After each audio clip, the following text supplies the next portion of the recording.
Happy Friday to you, everybody. Welcome back. It's the Friday edition of your Midday Hang. It's Annie and Elsten checking in with you for the next 4 hours on San Diego's #1 sports station, 97.3 The Fan. It's great to be here with Annie Heilbrunn and Braden Soprenik. Craig Elsten with you in our Odyssey studios. Intermittent showers in Murphy Canyon. That's what we're looking at right now. But no matter what, we're ready to go. 4 hours live, local San Diego sports audio entertainment coming to you courtesy of Odyssey. What's going on, Annie? How are you? Good morning. Good morning, Craig and Braden and everyone listening. Happy Friday. Happy Valentine's Day to those who observe. Glad we made it to Friday. College baseball opening day. Yeah. It is. Are they going to be able to get them all in? I think so, right? Rain's supposed to subside? I think so. I think the rain is pretty much over for like the actual rain instead of maybe mist. Plus, college baseball's got tarps and stuff, so they just find windows to play in, and then they go play. Done. There's already games going on in Puerto Rico right now. It started at 9 in the morning to start college baseball. Imagine starting your college baseball season in Puerto Rico. That'd be kind of fun. Kind of Padres-esque. Stetson and UConn were playing this morning at 9 in the morning down in Puerto Rico. I was waiting for Bad Bunny to come out. Didn't happen? No, it didn't happen. Bummer. What a missed opportunity. Yes. Was Dan Hurley tuning in to watch UConn baseball? You think he supports any other sports on campus? Do you think Dan Hurley knows they have other sports there? I'm not sure he does. Does he even think they have like a women's basketball team that's won a lot more championships than he has? I had a clip from him earlier this week, and we never got to it in the rundown. But did you see that? Yelling at the fans. They played Creighton, and they beat Creighton. Well, good on you. We basically got taken over by Russia last night. Did you see that? No. What? Some Creighton fan burner account posted some map of their, I don't know, they had like a map up in the background of their room. Yeah. Mm-hmm. And for some reason, X thought they were in Russia. And so all of the tweets started to turn into Russian. And then all of a sudden, Creighton's burner accounts for Creighton basketball just started tweeting out in Russian. And then all the local teams in Nebraska just started tweeting out things in Russian going, are we doing this right? And then there's this huge chaos of Omaha's actually now in Russia, which is the most hilarious thing ever. But I digress. That was just something that happened on Twitter last night that I was monitoring because it was hilarious. Amazing. Well, here's what we got lined up for you today. It is Valentine's Day. I don't know what we're going to do with that. You're not going to tell a Dan Hurley story? Oh, yeah, Dan Hurley story. Sorry. They were playing the Russians, yeah, they which were playing, is Creighton. That's what I got thrown off on. No worries. Yeah, so they played Creighton. They beat Creighton. Okay, well, Yeah. great. We beat Creighton. Like, cool. San Diego State beat Creighton, all good. Anyways, apparently they hadn't for a while. He's walking off the court and clapping at the fans like, good to see you. Bye. Good to see you. See you later. Like trolling them. And then some guy's yelling back and he just looks at him. He goes, 2 rings.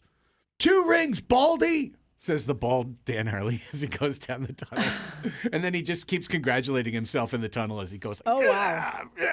Ooh, yeah. That's literally what Nick Sirianni did in Kansas City when they played the Chiefs a couple years ago. 2 rings? He started yelling at the Chiefs fans when they won in Kansas City. I don't know. As a head coach, I feel like you should just never engage with fans ever. Exactly. I think that's kind of except for maybe like a smile and a nod or whatever, I mean, act like you've been there before, buddy. You've won 2 of them. Just walk off the court. Who cares? Seriously. Some drunk guy in Omaha is yelling at you. Who cares? Why are you doing that? He was the one that, he started it, in the words of George Steinbrenner. Like, Instigator. He was waving goodbye. Like, why? I don't know if he enjoys being a head coach as much as he enjoys just being a, I don't know. Can you say? Don't even. There's like 3 different words I'd like to say of what I he think tries everybody to be would know every what you're single talking day. about. Yeah. Every day. Yeah. Just like, why do you got to be that way? You man? know who doesn't do that? Brian Dutcher. He does not. Not even close. He does not. I mean, remember Eric Musselman did that against the San Diego State fans a couple years ago in the Maui Invitational. It's like, dude, just keep your mouth shut. Yeah. You're a head coach. You're supposed to be a leader of men. You know what leader of men do? They don't scream at things. They don't scream at people that don't mean anything to them.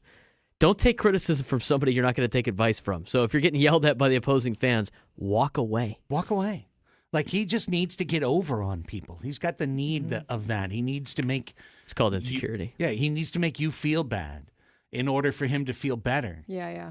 So it's It's a bad look, dude. Yeah, it's super wild. bad look for guys won back-to-back national championships. Anyways, UConn. Yeah, you just said UConn. I was like, oh, UConn. Stories. So I don't think he's tuned into the baseball team. I don't even think they know about any other sports at UConn aside from men's basketball. The women's basketball team just doing their thing. Hey, let's not interact with those guys over there. Yeah, don't worry about it. Did you know I'm the best coach in the world? Best coach ever. Why are you turning your back on me? Anyways, we will not turn our back on you, dear audience. Here's what we have for you today. We've got a good show lined up. It's day 3 of Padres spring training. Our boy is out there, Sam Levitt. He'll join us at 1. We'll get our second dose of spring training Sammy on the program this week. But in the in-between, we'll be giving you the stuff he's been doing over the course of the morning. We have some Gavin Sheets sound we didn't play yesterday. We've got Connor Joe, and I believe we've got Jason We have Hayward. Jason Hayward now, too. Yeah. That is correct. Be So we great got to hear from him. Both sides of Hey Joe. Yes. We get to hear from that. We get to hear from Sheets and Hey Joe as the show goes on. Looking forward to that. A lot of that coming, of course, in the 11 a.m. hour. Also a piece that we missed because we were just so thick with Nick Pavetta yesterday. We were just talking, Nick Pavetta nonstop. Harold Reynolds won't quit. He will not quit. He's doubling down. He's got a point of view, and I'll give him respect for that. Yeah, he sticks with it. He's got a point of view, and he is staying with it, which is that the Padres are on the verge of a massive teardown. That it's right around the corner. The signing of Nick Pavetta is just a weird thing along the way, right before they trade everyone else. One guy gets tossed off the island a day for the next, tossed out of Peoria a day for the next week or so, maybe 2 weeks. We're going to play that later. Harold, what's up, bro? Like, just come on by San Diego for a weekend, Come on by, maybe. Get out of Secaucus. Maybe consider just taking a little trip out of New Jersey and seeing a little bit. Touch grass just a little bit. Speaking of touching grass, the greatest golfers in the world are doing that. Genesis Invitational, second round underway now. We'll keep our eyes on that all day. Hopefully it's not... It's probably swampy. Yeah, but the wind is the biggest thing. Right? It was so windy there yesterday. Yeah, that wind was just destroying the round, basically. So hopefully...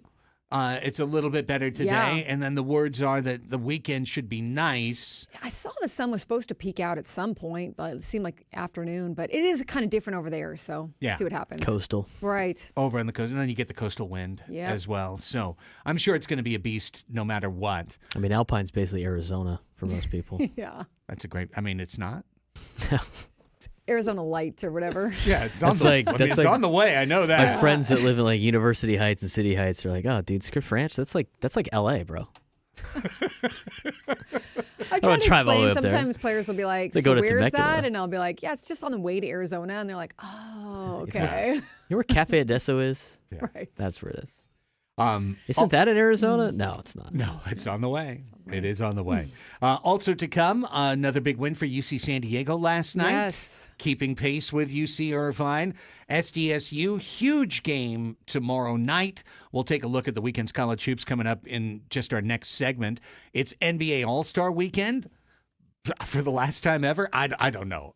But they're trying something new this year to try and save a weekend that has gotten away from the National Basketball Association. Meanwhile, they might just get upstaged by what the NHL is doing this weekend. I did use the reminder I set during the show yesterday, and I did watch USA Finland. Oh, nice. There you last go. night. Yeah. I did. Most of it. I didn't watch the whole Siri thing. was but helpful. It worked. I told you guys I was going to forget, but then I didn't because, She reminded you. nice little reminder.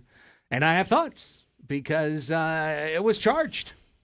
It was highly charged what was going on up at Bell Center in Montreal as the USA wound up beating Finland. But for most of the time, a very, very, very anti-U.S. crowd was trying to keep Finland in that game as long as they could. We'll get into that. We got the 12 o'clock sports fix still to come, of course. Our final silly game of the week is Fast Money. Another chance for you to qualify for a shot to go see Motley Crue live in Las Vegas toward the end of March, beginning of April. So stay tuned for that around 12:45. Media Melanie will be along. Sammy at 1 o'clock.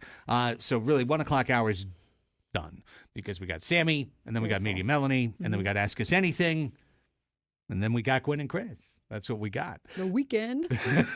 A 3-day weekend at that.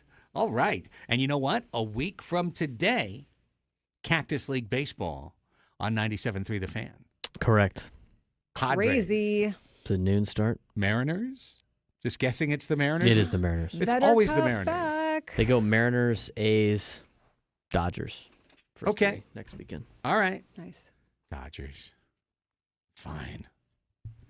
Fine. We can talk about them, too, as we go along to the Padres Deep Dive Hour. We got a lot to get to.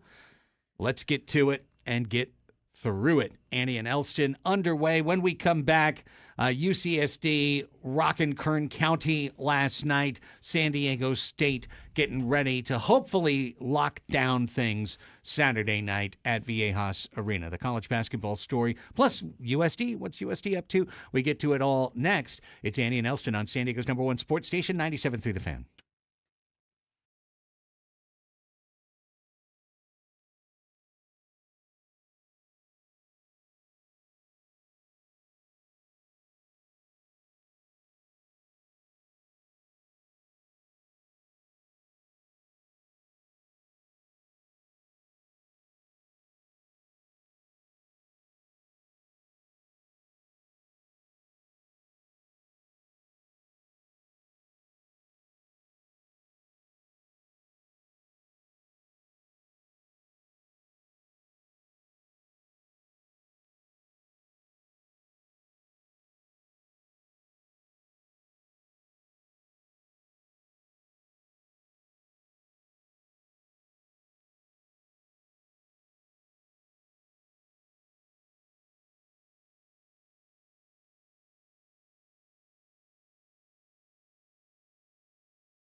Hey, reminder, if you're listening to the show, and I mean, clearly you are, unless you're watching the show, by definition, you're listening to it.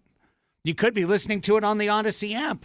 And in doing so, you could be earning your daily entry into the Slam Dunk in Vegas national contest. All you have to do is download the Odyssey app, log in, and listen to 97.3 The Fan for at least 1 hour to earn your daily entry into this national contest. The grand prize is travel and accommodations for a winner and 3 guests to Circa Resort and Casino, Las Vegas's premium sports viewing destination, where you can watch the biggest March Hoops party at Stadium Swim plus $20,000 cash. Good luck. Thanks for listening. And specifically, thanks for listening to us. We appreciate it. Who has it better than Jocelyn right now? She says Yeah. in the chat, with my loves on our way to Mexico to stay at my bestie's place on the beach. Wow. Jocelyn, you're living the good life. And streaming on their phone so she can mess with me in real time. That's good stuff. The lurker. Enjoy. Safe travels, Jocelyn. Look forward to seeing you back on the other side. A nice little 3-day weekend. Yes. Yep. Well, I mentioned that I set the reminder, and the reminder got me to the NHL's Four Nations face-off, and I appreciated that. But I watched it on ESPN. I thought all the games were on Max, but it's not true. Some of them are on ESPN, and so I found it on the ESPN app.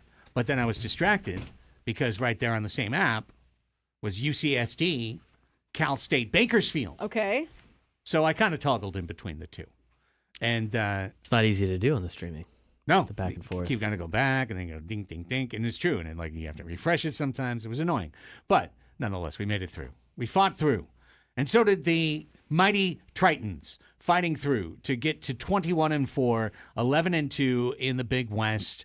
I need to look up what the final score was because I checked out at the point that they were up 21 with 5 minutes to go. 73-54. Sounds like they finished by 19. Yes. So 6 straight wins. Yeah. 9-2 on the road. They almost got a break from Santa Barbara, but the Anteaters hit a game-winning 3-pointer. Oh, wow, Oh, really? yeah. Buzzer beater, UCSB came back because I was watching that game then later. I'm literally thinking when you said that yesterday, I was watching it later. I watched a good portion of the second half. I thought Irvine was pulling away. No, Steve Quist with the Hey. buzzer beater call. Wow. That's fun. That sucks. Oh, well, the call. I mean, yeah, call for him. That's great. Sucks Irvine for Triton winning. Sucks for fans. the- Yeah, Yeah. Yeah. Irvine Sorry. winning, not good. yeah 62-60 victory for the Anteaters. Was it Che? Was it number 77 that hit it? No, it was Devin Tillis. Oh, okay. I accept. Is that the Saints? They got a Saints kid on their team. Is that the Saints kid? I think they do. Yeah. UCSD just keeps on rolling. No, Jurian Dixon's the Saints kid. And it was nice. Here's what I'd like to say. They played a pretty bad Cal State Bakersfield team, and they whomped them. They took care of business. Which is what you're supposed to do in that situation. Turned off the water, as they like to say in basketball terms. Gave Bakersfield nothing.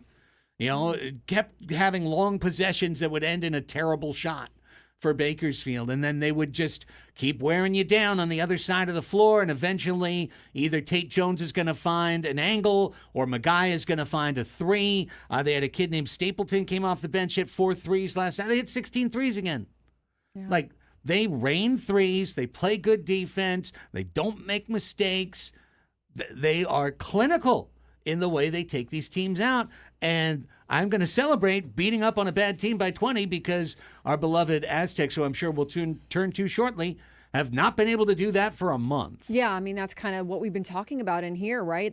Really the whole basketball season is you got to take care of business against these quote-unquote lesser teams, right? And really the way to improve your ranking is to blow them out like the way UCSD did last night. So, yeah, I mean they're just feeling it. They're just on something. You know what I mean? Like they're in the zone. Again, Tate Jones, 20 points on 7 for 10 shooting, 3 successful 3-pointers. And he doesn't shoot threes. They were making the point of that. Yeah. He hit one. He looked at the bench. He hit another one. He's like, "What? Oh, I can hit threes too. Look out!" Yeah. But he's their inside presence. He's their drive. Really not inside in terms of post up. He takes the ball and drives. Yeah. He drives. He does it all the time. They're a good team. They're a fun team to watch. And I'm gonna literally try and catch as many of these games as I can because, as we've talked about, there's an impermanence to college basketball now. You don't know who's going to be there, who's not going to be there the next year. 3 seniors leaving. UCSD for sure. Is Coach Olin going to stick around? Is Coach Allard going to stick around? These guys who have been there from D2 all the way through to where they are now. I don't know, but I know that they're a great team. 21 wins, 11 in conference. They and Irvine both look like tournament teams to me. I know maybe only one makes it, but they both look like good tournament teams to me. I think so. I think they both should be in the tournament. Right, so do I. I mean, you got other teams that are bubble teams right now that are in, the SEC is being marked as the greatest. This is the greatest college basketball conference ever this year, is what ESPN's touting about. And they're doing a really good job. Yeah. Well, how can that be when their conference record is 82 and 82? That's right. I know. Nobody's pulling away. I couldn't tell you. But that's what ESPN said. It's also their biggest product. So take that for what it's worth. But you got teams around the bubble that are just they're okay. I mean, they're like just mediocre teams, right? And it comes down to it. You start looking at some of the bracketology of a team like Arkansas, who is very mediocre, but Arkansas is now a last 4 team in. They got Coach Calipari as their head coach. It's like I feel like they just get the nod all of a sudden. But the bubble came out. They have a new bracketology came out today. San Diego State is the first team on the last 4 in. So with a win or two, they could probably play themselves out of the last 4 in. Tritons are not on there unless they flipped as the automatic qualifier, which means Irvine is not listed as in. They're not listed as on the bubble. Yeah, they're below the bubble, which is insane to me because they've had a tougher non-conference schedule than UC San Diego has had in their tide. So the lack of respect for West Coast hoops is at an all-time high, obviously. But I would consider both those teams are better than I would take a Georgia. I mean, Georgia basketball is 16-9 of the year. They haven't played anybody really in the non-conference, and you start looking at their conference, they're just getting smoked by everybody in the SEC, and their biggest claim to fame is they lost to Auburn by 2 at home.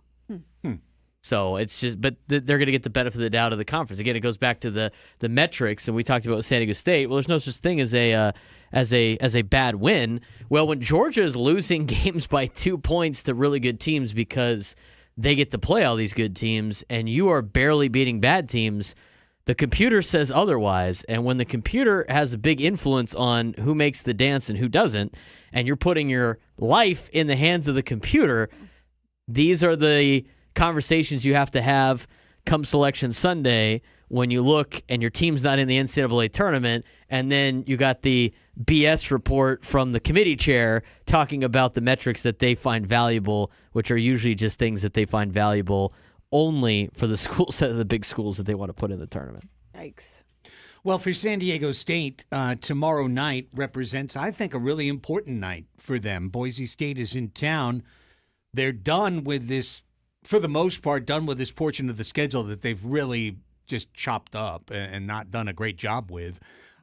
They've stumbled through the area that they were supposed to build momentum. Right now, we were supposed to be talking about a team that's red hot, building momentum. Play has gotten better over the course of 3-4 weeks. Now they're taking on the toughest teams in conference, and they've got the confidence, behind them to get the job done. Instead, I'm going to this game tomorrow night, Annie, and to be perfect. Well, this is the one that we won the.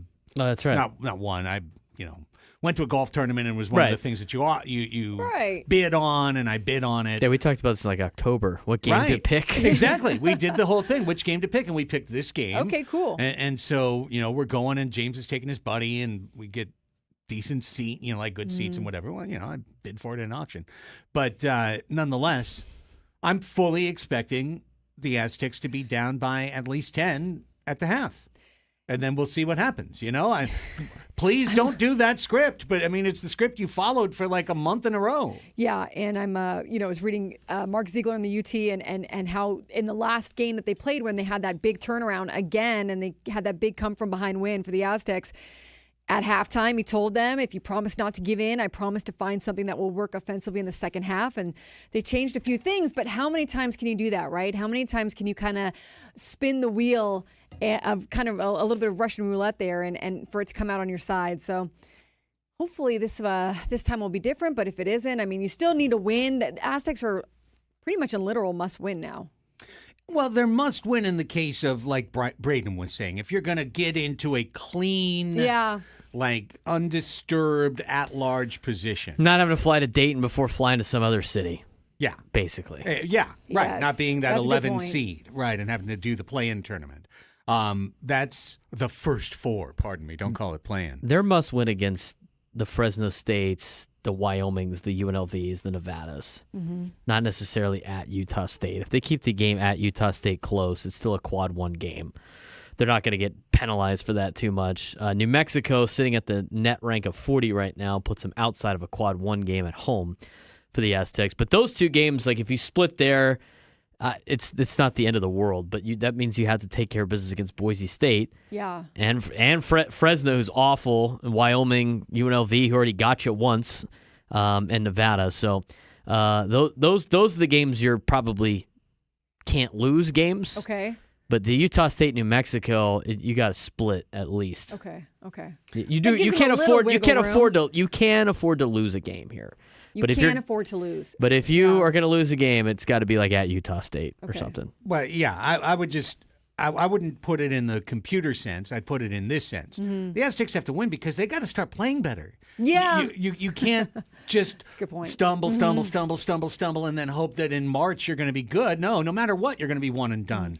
Yeah, Even if you were lucky enough to get there. No, you're right. And I mean, we talked after their last win about how some of those characteristics are so great for that team. The ability to come back, the resilience, the grit, the effort, it's all there. But at the same time, you also need the confidence, right, of being able to go attack and be aggressive and get the lead in the first half and hold on to it. You need all those traits too, especially if you're going to go deep into the tournament. So be a good time. Be a good time. New Mexico will be a RPI quad one, but not a net quad one because they have different rules for different fools on this deal. And UCSD has UC Davis, right, on Saturday. Yeah, who just won yesterday. It'll be a tough one. Some good games. Should be good games. Yeah. Another good weekend of college basketball locally. Absolutely. Let's see what happens for these clubs, but for the Tritons, they're just going to keep rolling. And you just get the feeling like that's what I was hoping for with the Aztecs at this point. Would be that you're watching them and you're like, yeah, full confidence. They're just going to keep rolling. That's how I feel about UCSD. Boy, this team's just clicking. Yeah. Clicking on all cylinders. San Diego State, let's find it in the first half. How about a 15-2 run to start the game? You know, as opposed to wait until there's 12 minutes left or to start the second half. Let's do something big to start the game and see where we go from there. We got plenty of directions to go as we continue forward, heading toward the Padres Deep Dive Hour here, coming up at 11 a.m. Sam Levitt will join us at 1. We've got the Daily Schilt coming up at 12:20 today with all the latest from our skipper in Peoria. In addition, sound from Connor Joe, Gavin Sheets, Jason Hayward. I saw they posted some Sean Reynolds Oh, yeah? as well. Yeah, I mean, hey, if you're ready for a good time, we can talk to the guy that's trying to get the 8th reliever spot for the San Diego Padres. And plenty of other little things that I'd like to get to maybe in the next segment as well, including what I saw last night for the NHL and why the NBA is, I don't know. They got to just rethink this whole thing. And they did.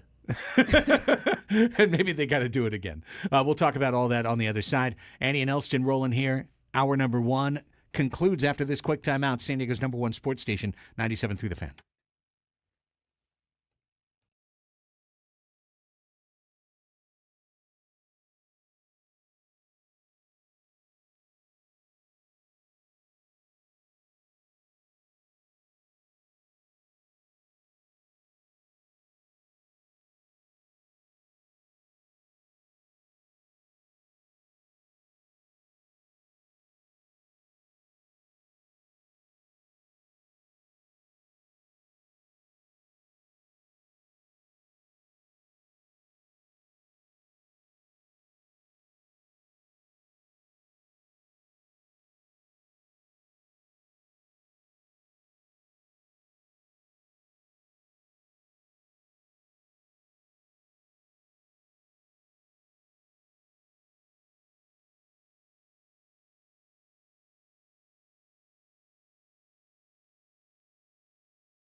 We have more Aztec tickets today?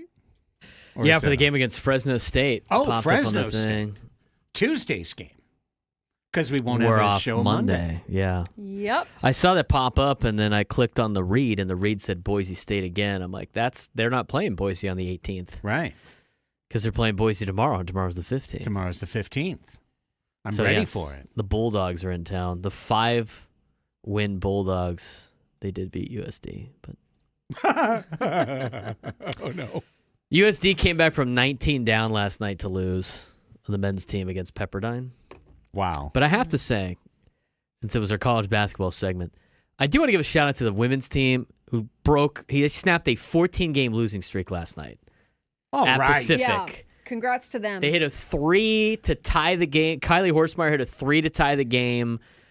Then they held on defense with like 5 seconds left. They go to overtime. They battle in overtime. They lost the lead in overtime. They come back, and they get the victory. I was so happy for Cindy Fisher and company to get the win. I mean, just 14 straight losses in conference brutal. play for a program that has been so exceptional under Cindy Fisher. I mean, Cindy Fisher won her 400th game this year. Wow, good. I mean, so it was a tough sledding, and they were so excited. They had so many games come down to the wire where they lost in the last possession, and they finally got it done. So shout out to USD women's basketball. Big win last night against Pacific.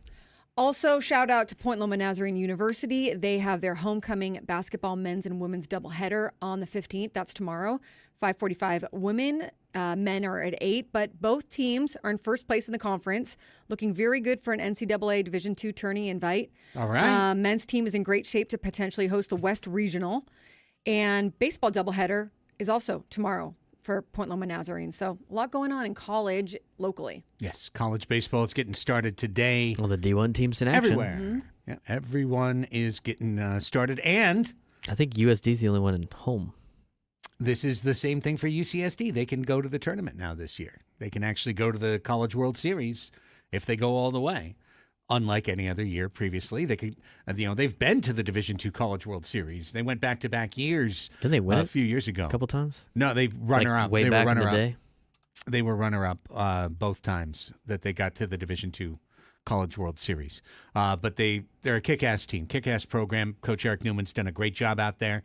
And to see that now they can go head-to-head with San Diego State, with USD, great college programs in their own right. Awesome stuff. West Coast baseball is rolling and about to get started tonight. Also getting underway, Genesis. What do we got up there right now? It looks beautiful now. Yeah. Actually, the sun is out. Sun is out. It looks great. What hill is he on? Because that's not... I've never approached on that shot before. Oh, he's on the tee box of a different hole. That's Scotty, isn't it? That is Scotty. So yeah, he went too far. So he went too far on the 11, and so he's on the tee box of 12, trying to shoot back to 11 on the south. One of us. One of That's us. not. Yeah, One of us. I've done that. That's not too crazy on that hole. And then you're going into one of the hardest holes in the PGA Tour, which is 12 on Torrey South, where you're going towards the coast into the wind by the glider port. That's a tough hole. A lot more fans out there watching, but still, you could go out there and definitely get a spot out there. But beautiful. It looks great. Beautiful out there, right? Yeah, I think they've got the best of it, which is good news for us. And it's probably going to get better as the weekend goes on, even. So. Yeah, I mean, there's still some swampy parts on the track. Right.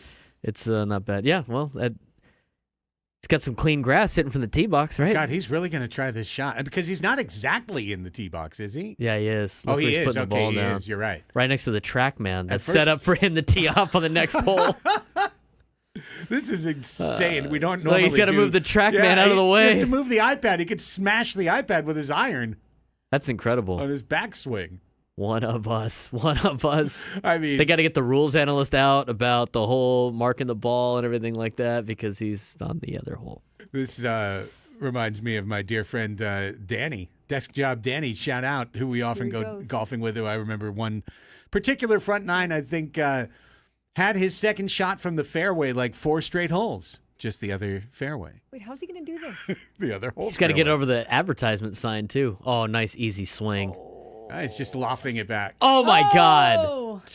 He almost makes 2 it. feet into the hole. Guy almost Right. holes out from the opposite tee Now box. he's not one of us anymore. No, he is no. Scotty Scheffler. You're back to being Scotty Scheffler again. I would have sliced that thing back into those I people's would have face. killed someone's head. Yeah, exactly. Just No, you know what I would have scalded done? right into All or those hit it off the people Genesis so Invitational. close. That's exactly what I would have hit. Yeah. I would have hit the Concentration for that, Invitational sign. Beautiful. Wow. Well, that's cool to see that not only is Scotty Scheffler making world-class shots, but that the Genesis is rolling right now, and we'll keep our eye on the leaderboard. We'll get you a full update coming up at the midpoint of the show at 12 o'clock.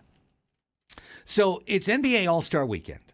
Mm-hmm. And if you remember, last year, I tried to go into this excited. I was still trying to convince you guys that the NBA was good. A year later, I feel somewhat resigned to my task. Nonetheless, then they had the worst All-Star game in the history of the universe. The worst in the history of the universe. 211 to 186. Nobody cared. It's just too much scoring now at that point. Well, no, no one is defending. Like 211 is what you get when no one defends at all. The effort level is still just super weak. It's super. Well, that's what it was. Even last on year. offense, the effort's just like, it's gonna go. Yeah, three. Well, they were literally being interviewed while they were shooting threes. It was dumb. It's like shoot around. Yeah. Hey, let's go talk to Spider Mitchell. Like, are you going to shoot another one? Yep. 35 feet out, drain another one.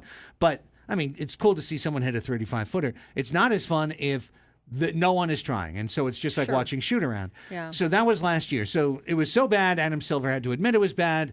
They changed it. Now the All-Star Weekend goes as such. Tonight there is a Rising Stars game between, I think it's actually 4 8-player rookie squads. That's going to create a winner.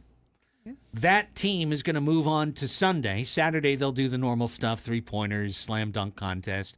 They continue to bring up Max McClung from the G League to be the slam dunk leader because no good players in the NBA want to be in the slam dunk contest anymore. Bronny's not there for this thing? Bronny, not selected. Okay. Not unavailable, just unselected. Okay. Unselected. Didn't make the G League Rising Stars team either. Not afraid to tell you. Saturday they'll do the normal, whoop-de-doop-de, and then Sunday's game is instead of a game, it's a series of 3 mini games. And I did like how they did the drafting. They've got like a team of older players that the OGs, the young stars, and the global stars. Yeah, exactly. Oh, yeah? So That's they've got kind awesome. of an international team. They've got a team of mostly the 35 and ups that are in the All-Star game, and then they've got a young team. Okay. But young, but already All-Stars, right? And then you've got the Rising Stars as the 4th team. Do they call them the OGs? Yes, Yeah. they do. Oh, they're good. That's cool. Those are the Yeah. names: I like it global better if stars, it's young that. stars, and OGs. Okay, perfect. And Shaq, I guess, is coaching the OGs team. Yeah, and Shaq and Kenny. Kenny's and, got the young stars, and Mm-hmm. Charles has the globals. And Candace will have the young team, whichever team, the Rising Stars. That's cool. That gets it. Yeah, well, so the whole idea seems okay, right? They're going to play till 40, so they can't just run up and down the court and do nothing.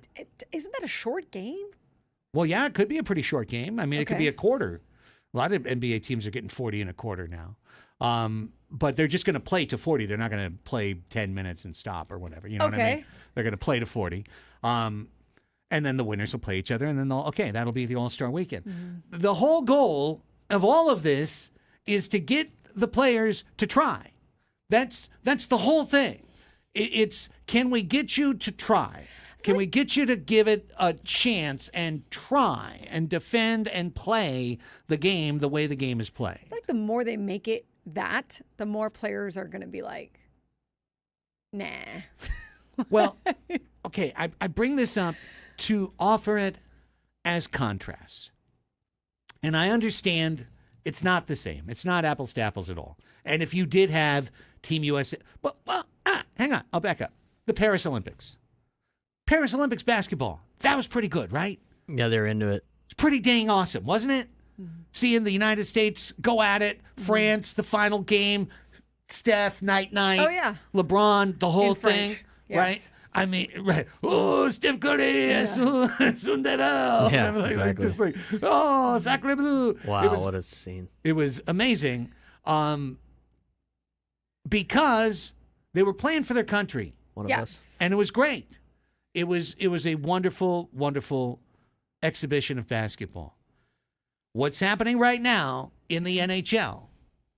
Well, they've got something that other sports don't, which is kind of this inbred country versus country hatred and desire to compete.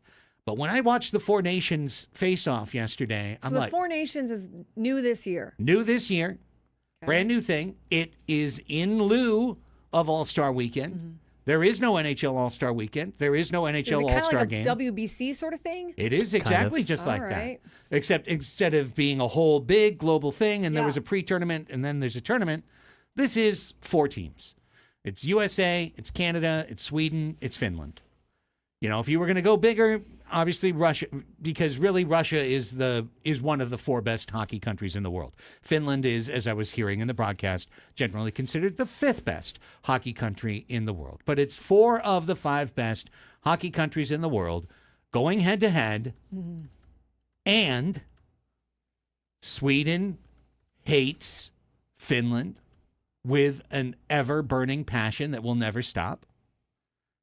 And guess what's going on right now, gang, in the world? Canada hates the United States right now with a burning passion that's not stopping. And you might have noted, or maybe it just went right by you a week ago, that just when the Devils came to play in Toronto, that the U.S. national anthem got booed by the crowd. And that it happened again in Montreal. Well, it happened again last night. It happened again last night with a Canadian crowd for the USA against Finland. They played the national anthem. They began with the announcer in French and English saying, please show respect to all the countries involved and basically don't boo the anthem. And then they booed the anthem. And the camera's going across the U.S. team as this is happening. And they're pissed. Like, they are mad. Okay. And they took it out on Finland. Like, the game was played at the absolute top of the dial. Yeah. A lot of intensity. Physical, finishing checks, taking people into the wall, full speed moves, full speed attack. You know, like, it was cranked up to that Olympic level, to that world competition, World Cup, right? What is the World Cup? World Cup's the greatest soccer spectacle in the world. Why? Because all the greatest players in the world are all playing for country and they all know this is the thing that matters the most. Well, you would think that this, by comparison, would be an exhibition in the middle of the season that everyone is excited to play for country, but, you know, at the end of the day, we got to get back to our clubs. At the end of the day, we're playing. No. Listen. Game 1, we talked about it yesterday, right? Canada's Drew Doughty, who's 36, who's a 2-time Stanley Cup champion, said it's the fastest game I've ever played in. That's right. Braden said that yesterday. The Tkachuk brothers, who are the 2 power forwards for the U.S. Love the Tkachuk brothers. Tkachuk. They both were slamming people everywhere and talking after the game about how the whole thing made them feel. Okay. And now they said Saturday's game, tomorrow's game against Canada, their words, the biggest game of their life. Ooh. The biggest game of their life. Shots Tkachuk played for fired. the Stanley Cup twice. Biggest game of their life. So this is my point. How, like NBA, well, you know, let's try and do a thing. Let's try and do a thing. Let's try and do another thing. The goal is to maybe let you try. On the other side, the NHL guys are going, I'm going to play this like this is the game of my lifetime. Which one is the more compelling product? It's not even close. So maybe the NBA follows suit. I mean, the NBA is quick to adapt. If they see the success this is happening, do you think maybe they follow suit and do something similar-ish? Yes. You can't do it all the time. Right. You know, but I'll keep coming back to beat this drum. This is what baseball should do. Baseball should take the WBC out of March. Baseball's going to be 20 years behind whatever this Yeah, is. this is gonna Oh, I know. Exactly. They're They just chasing got around Pokemon Go Go's right now. Yeah. Exactly. I know they are. But 10 years behind I this. know they are. They will, and they will. They'll figure this out in 2038 or something. But just And they'll be like, we have a great idea. not every year. You can't do it every year, otherwise it would wear out. But every 2 years or every thereabouts, just take the All-Star game, throw it away. The guys who aren't selected for their country's teams, they get a break, cool beans, and you put it right in the middle, and everyone plays the hardest they possibly can. How long does this Four Nations thing go on? Just till next week. It's cool, though. It's a good way for people to tune in, maybe that don't normally watch hockey. And 100%. That's what got me into hockey the first time, was watching the Olympics when Canada and Team USA played in the finals. God, what was that? I was like in high school, I think. Whatever Olympics that was, I can't remember off the top of my head. And I was like, oh, this sport's kind of fun. Maybe I should root for a team. And so I started watching the Ducks, and now I became a Ducks fan because of the intensity of international hockey when they're playing for their country. Mm-hmm. Yeah. I think it's something to be said about that. I mean, you see it in the World Baseball Classic. The guys go hard for their country. They have something to play for. Yeah, I'll tell you another one. Like back from when I was more your age, Braden. I was already a big Kings fan when I was growing up, and they went to the Stanley Cup in '93. But me and my buddy Stu were the biggest Kings fans in the world, and we always used to joke it's a two-team league, the NHL, the Kings, and the other teams. Like we weren't even paying attention. And then 1995 was the World Cup of Hockey. And it was just like this. All-star teams. Brett Hull was the U.S. star, and all the Red Wing stars were like Yzerman and Shanahan and such were on Team Canada. And they played the most intense, all-out, incredible. And it made me a hockey fan for life. I can still think about those 95 games and teams and how intense they were. And it was for what? It was for a cup, a World Cup, some random thing. But when you put jerseys on the front, or U.S. colors, Canadian maple leaf, when you put country name on the front, hockey goes to not 11, it goes to like 15. I mean, it's already on 11, I feel like, right? Yeah. So even more physical, even more intense has got to be crazy. But yeah, it's cool to see the pride that a lot of these players have in whatever sport when they're playing for their country. Yeah, instead, I mean, they're just basically, we've come to a point now where most professional athletes for the professional sports leagues in the United States are just hired mercenaries. Yeah. I mean, it's not like they're playing for a cause. It's like, all right, here's my check. We didn't win. Cool. Move on. Yeah. But they take extra pride in representing something that they believe in and where they're from and the pride of their own country. That's why the All-Star breaks should all be this in all sports. Hey, it's very rare that the NHL can definitively say that they've gotten over on NBA, but I think this weekend they absolutely have. They probably did on every league. Yeah, because I can't wait to watch these games tomorrow. All-Star weekend? I don't know. Padres Deep Dive Hour, it's next.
Baseball coverage on 97.3 The Fan is presented by T-Mobile. Head to T-Mobile.com. Get a great deal on an iPhone 16 Pro.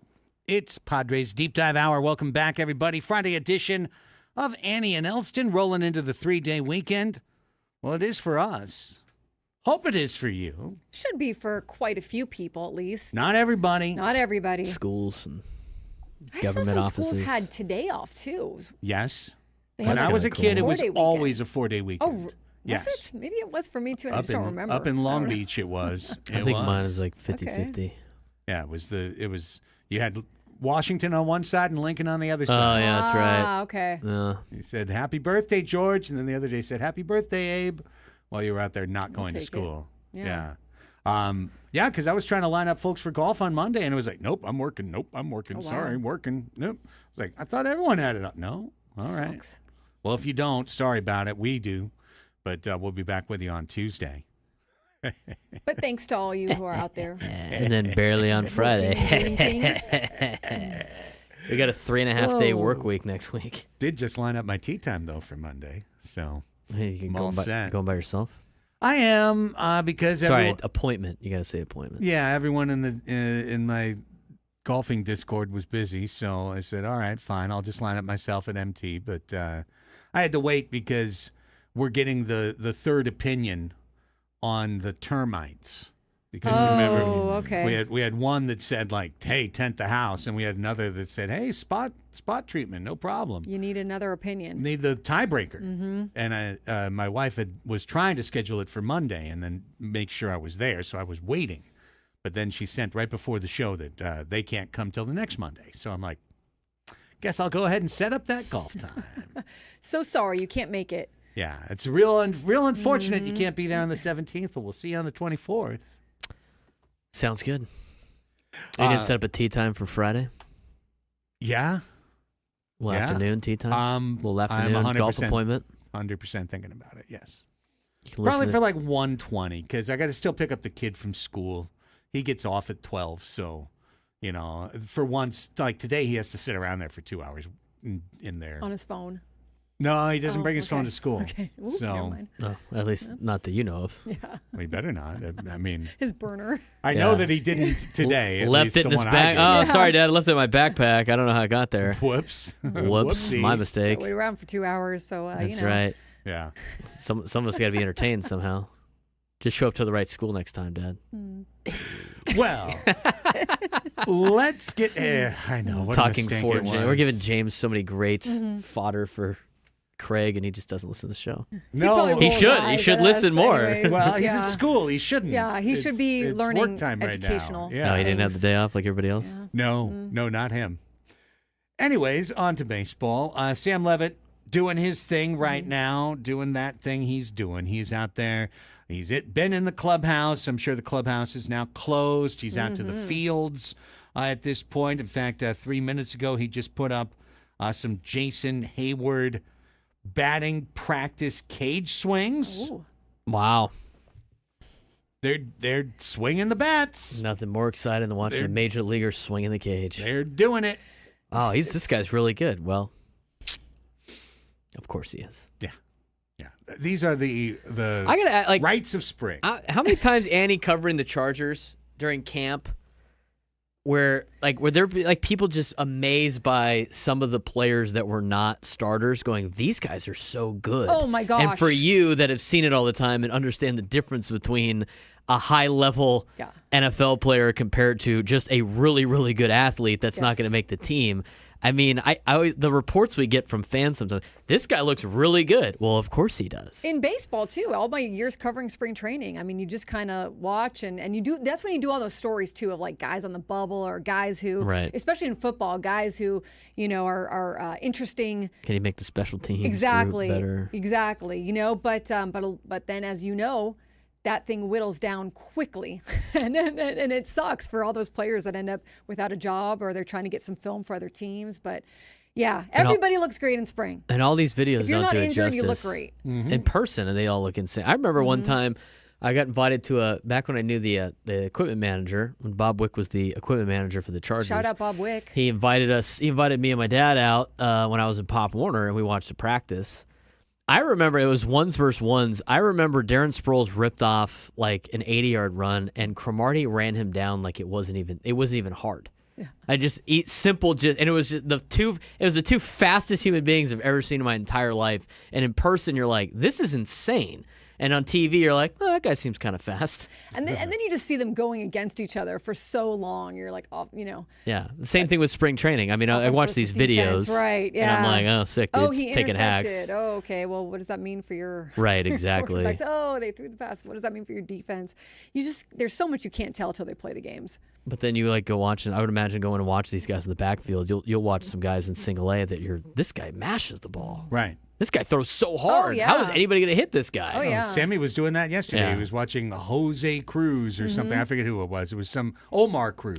Cruz. Left-handers. Oh, boy, the ball's coming out of his hand. Free and easy. Then Manny steps up, first pitch, 500 feet. Oh, all right. I guess he doesn't have it. It's such a different environment, I know. too. I mean, you're relaxed at spring. You're maybe not so much in football, but there's a more relaxed environment also, even in the NFL and in training camp. And once that calendar turns the page and you're on an actual mound and you feel the nerves of that, it's just such a different experience. Or on an actual football field. Such razor thin between a pro athlete and a college athlete, and even more razor thin between an elite professional athlete and a guy that's just trying to survive. Well, you know what? What we're covering here on spring training are a lot of those guys. They're trying to survive. They're trying to keep their careers going. They're trying to find their next opportunity and have it be the one that clicks and locks in for them and gets them to a big payday going forward. We got a few different guys that I think fall into that category that we have sound for today. And I see you've queued up Connor Joe, so let's start there. We've got the pride of Poway High School, Connor Joe. Connor. Who actually goes into the detail about how growing up in Poway kind of prepped him for a big league career as he lived down the street from Tony Gwynn and Bruce Bochy. Nice. I grew up in Poway, and as you know, a lot of Padres live in Poway. I grew up knowing that Tony Gwynn lived down the street from me. Bruce Bochy lived down the street. As I was playing Little League, I got to cross paths and rub shoulders with guys like Phil Nevin, Jose Vizcaino, David Justice.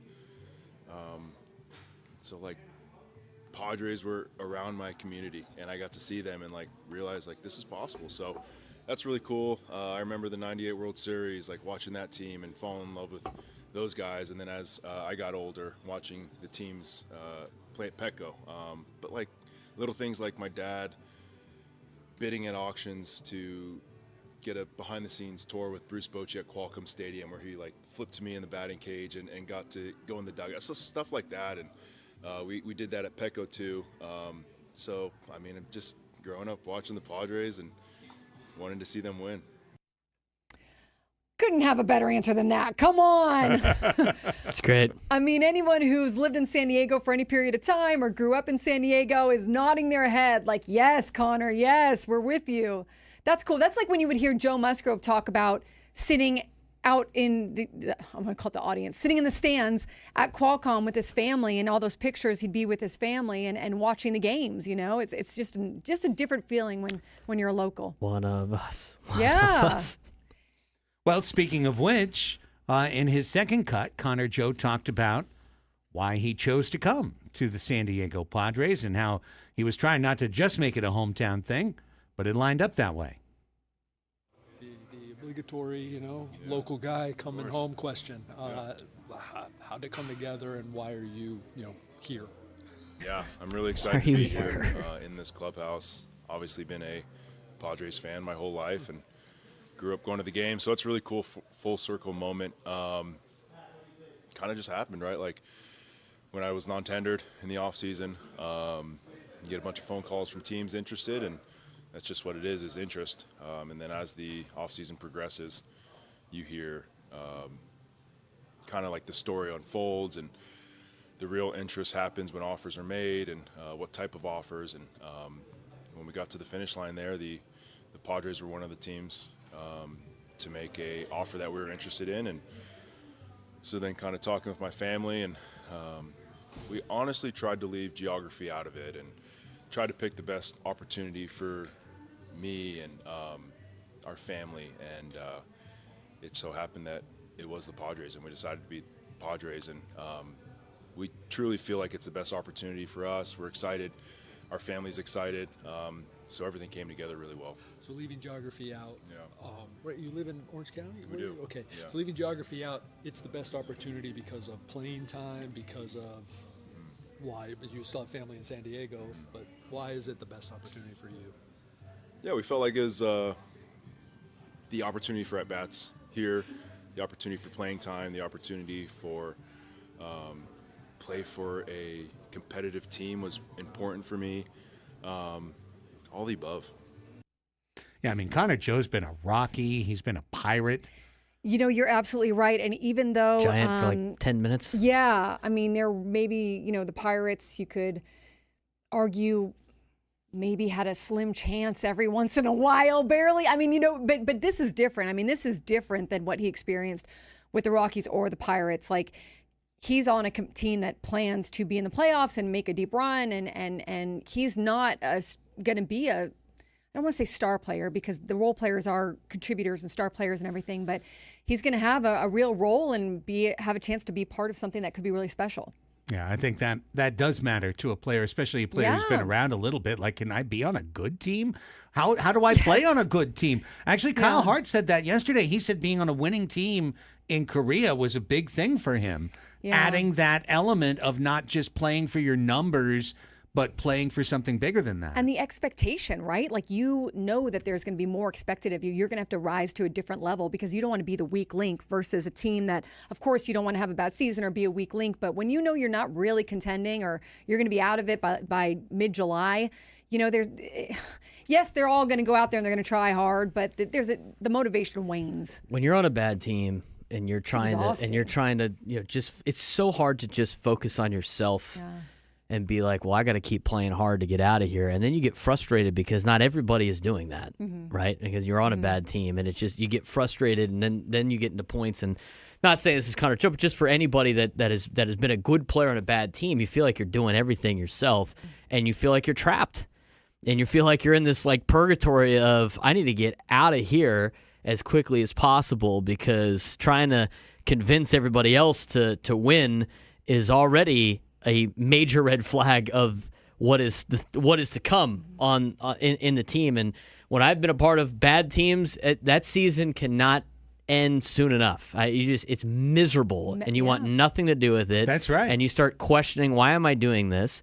And when you're on good teams, you never want it to end. Yes. And even when you're on good teams, if your role is limited, you feel like just your little contribution is great, and everything's together, and you have a blast doing it. I mean, I know a lot of times when you're a good team, you're a role player on a good team. Sometimes it's a lot more fun and enjoyable than a guy that is an everyday guy that's on a very bad team, because it's just miserable losing night in and night out. So I can see why that's a big factor for a lot of these guys. You know what? Maybe I'd rather be a role player on a good team and see where it goes than being a really good player that I could probably make more money and get a lot more at-bats, but it's just going to be a miserable season. Yeah, like we saw that with Tyler Wade, Donovan Solano, David Peralta, and oh man, I just lost it. I just had something I really wanted to say. Would they'd rather be on the Padres than have to deal with playing for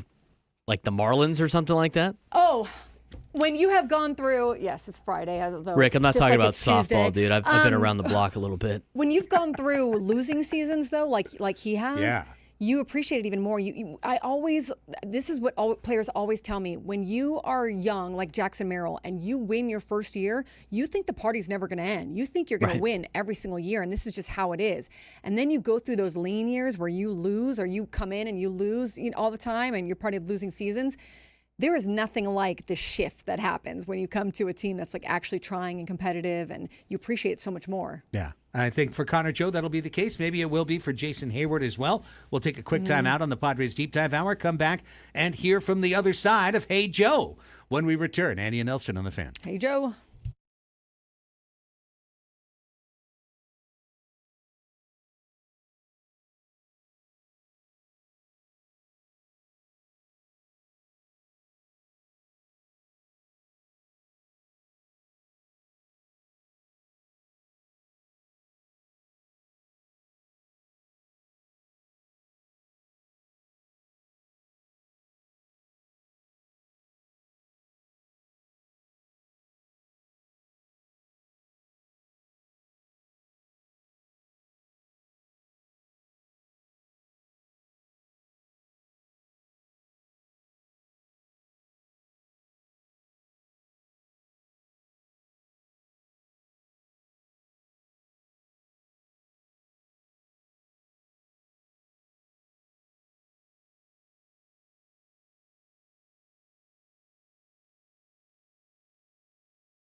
Did you know you can listen to 97.3 The Fan with your smart speaker? You can. No way. Do it. I didn't know that. Did you know? Wild. It's true. It's Friday. Show's Just already getting ask off the your device. rails. Just go do it. Okay. It's a good thing nobody's here on Fridays because I feel like the match game on Fridays would just be unhinged. It would be useless. Yeah. There would never be a match. You just have Greg saying Eagles. Eagles. I really did think about after that Buy segment tickets to Country Fest. that if someone had been truly locked in, if contestant B had been locked in, they had an automatic 2. Yeah. Automatic. Just by with saying Eagles. Eagle stuff. Yeah. And then he would. Yes. he Oh, would- yeah. It would have worked. It would have completely worked. I thought for sure. I mean, the thing is, if he's going to do the bit, if you're a contestant and you still have 0, you have to have that in your back pocket. This Right. guy's just only going to pick Eagles things. Yeah, I've got at least one. Now I'm not going to get anyone else, but I at least get the one if I go that way. That was and pretty if funny. And if I do it twice, that's 2. And I mean, 2's one on the show more often than not. I'd say. If you Yes, get multiple yeah. answers, you pretty much win. Yeah. It's a low-scoring game. Low scoring. is Typically. true. Really a low scoring game. Shout out to Aztec softball getting a victory over Alabama today. Way to go. 4-1. That's All awesome. They're a good program. It's an early game. What do they play at 10? Well, it's during this part of the Oh. season, softball's very much tournament time. Got it. A lot of games. They'll probably play like 4 games today. Wild. Well, you could do that when you pitch underhand. It's better for your arm. It's a lot better for your arm. It's a natural throwing motion. All right. Let's get to Jason Hayward. We gave you Connor Joe in our first segment of the Deep Dive Hour. Let's head to Connor what did I say? Jay Hay. Connor Jay Joe, Hay. Jason Hayward. Yeah. Hey, Joe. Hey, Joe. Why you got that gun in your hand? Here's Jason Hayward on joining the Padres. What made this the right opportunity for you here? Things just lined up. It took took the whole off season almost, but it's nice to find a spot. Good baseball people, experience in the postseason. The team looking to get to the postseason every year and do their best to keep pushing forward. What do you make of this organization and kind of the way you'll fit and kind of like in terms of that, in terms of pushing it further into the postseason? Just bring what I bring. Be myself in the clubhouse. Be myself on and off the field. Go play wherever I'm needed in the outfield, and do what I can to help others around me get better, and let some of them rub off on me as well. You got a lot of guys that have hit in big spots in their careers and had a lot of fun playing, of course, regular season baseball, and I think right now the funnest division to pay attention to as a fan, and let's see what we can do to take that into the postseason. How was your experience in left field last year? It was fun. It was fun. Ironically, initially in LA when I started getting reps out there, I'm like, this looks way different, which it still does. But as I got into Houston, it just started to feel more natural. Just go play the game, go compete. Different left field in Houston as well with the Crawford box. Yeah. A little short porch. Yeah. Yeah. I personally think Jason Hayward is going to be great in left field because it's the easiest position at Petco Park to play. I hear different. I mean, I remember like other left fielders saying it's pretty tough. Yeah, who? Just the ball comes at you so much. Was it Klesko? Bam? Phil Nevin looking at It there was someone tough for him. else. Bubba Trammell struggled. Well, just the balls hit so hard that way usually, and Yeah. but he's a good outfielder, and I feel like he's going to be fine. He's going to adjust fine. If you remember the lore in 2016 when the Cubs finally broke their accursed streak of the Billy Goat, Game 7, Cleveland, they fell behind in that game. They rallied to win, and there was a rain delay. Mm-hmm. And Jason Hayward famously called the Cubs together, not Rizzo or Bryant or someone else, but Jason Hayward, and gave them the little inspirational speech in the trainer's room at Progressive Field that led to the comeback and led to, of course, them finally winning a championship. Everything I have heard and read about this guy is he is just A+. A++, just someone you absolutely want in your clubhouse, like that, a leader, someone guys rally around. Now, you come into a new clubhouse, it takes a minute, and especially with so many superstars, he's just like we saw with Bogarts or whoever, everybody's got to kind of find their groove a little bit, but the big thing for him is that's always a little easier to do when you're playing well, right? And you've got some production and everything. So hopefully he's able to. I mean, smart guy, smart baseball guy. Let's hear the next Jason Hayward clip. Let's talk about being on the other side of the Padres Dodgers. Oh, yes, of course. Since he's been here so long. Oh, yeah. Or maybe they ask him directly, are you a spy? Jason, obviously, when you were in LA, you were on the other side of sort of the Padres-Dodgers rivalry, if you will. What's it like now to be on the other side of that in San Diego, and how did you view the Padres over the course of the last handful of years? Well, being on the other side, I will let you know as things progress here, as things play out, spring training and then into the regular season. I think those are things you just got to be in it to know, right? It's a cool thing and cool perspective to have. Fortunately, I was able to be on like the same situation, Cubs Cards, and see what that was about. But as far as the Padres, I think it's just been an impressive run. In a division that's very tough to compete in. I mean, you look now, you got the top 4 teams in it who are coming in with good rosters, ready to go, and there's no half-stepping. You got to be ready to go every night, and I think that's an impressive thing about the NL West. But Padres, they love the big moments. They love to be in big spots, playing big games, and I think last year you saw them kind of get over the hump when it comes down to every night. Every night they expected to get it done, and you don't have the success you want to have in the postseason, but you want to get back there, you got to be in it to win it, and happy to be a part of that team that has a chance to do so. You touched on this a little bit, but obviously being a veteran here, you do have other younger players here, veterans here as well. How do you view your role, at least coming in early on and inside this kind of clubhouse? Yeah, just bring more experience, just bring another outside perspective. I think my role also is to kind of tap into what they have going on here. It is a special place, and this is one of those places where when the team is good and competing to win, it's fun to be around. You see the fans respond to the group they have here, and I think that's something you can't take for granted. But as far as outfield role, just be me. Go get better each day. I'll get some work in center. I'll get some work in right. Allow Tatis to have some DH days, some days off. When time permits. Same for Jackson. I think that's my role. Is just be flexible, be ready to go, and bring that outside perspective. Man, I'm psyched to have this guy on the team. So am I. He's A++. Pro's pro. Very much like Xander when Yes. Xander was first asked about the Padres Dodgers and is it better than the Yankees Red Sox or whatever? Is it more intense or whatever? And he was like, whoa, slow your roll. And I love that. That's a veteran answer. That's a pro, exactly, a pro's pro, someone who's been around the block and speaks like, and that's what you need in the clubhouse. And now let me just contrast that. And there's no right or wrong, but let me just contrast that to Kyle Hart, who has been with the Padres for 9 seconds, and He's ready to take down that team in Korea by himself. He's in Dennis Lynn's story in The Athletic, and he's like, this is his quote at the end. I think it's time to go win the NL West outright. I mean, it's been almost 20 years now since we've won this division. And the Padres had a lot of great teams. I'm sorry. So I think we're ready to go win. And look, it's great. You love that experience as well, but you need the guys like Jason Hayward, Xander Bogaerts to be like, okay, let's pull it back a little. Let's figure this out and have some perspective. I need him to go high and tight on Max Muncy early and then just send a message. We're here.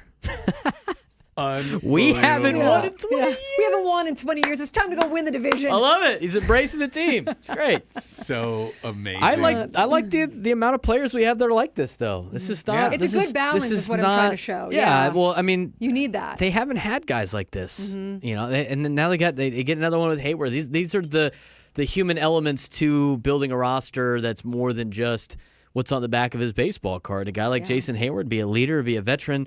And the other thing, too, is when you win and when you have now proven the last couple of years that you can make the playoffs year in and year out, even with a couple of odd number years that kind of fell apart for him, it's now an attractive place for veterans like Jason Hayward to go sign. And you're like, you know what? Maybe I'll take a little bit less to go be on a team that's good as opposed to, as we talked about before, with getting more at-bats and playing on a team that's really lousy. Because at this point in Jason Hayward's career and a lot of other players that the Padres have been able to bring in, these veteran guys trying to get the last of them that have been there and done that before, they're more inclined to sign with the team to win a World Series because that's all they got left to play for.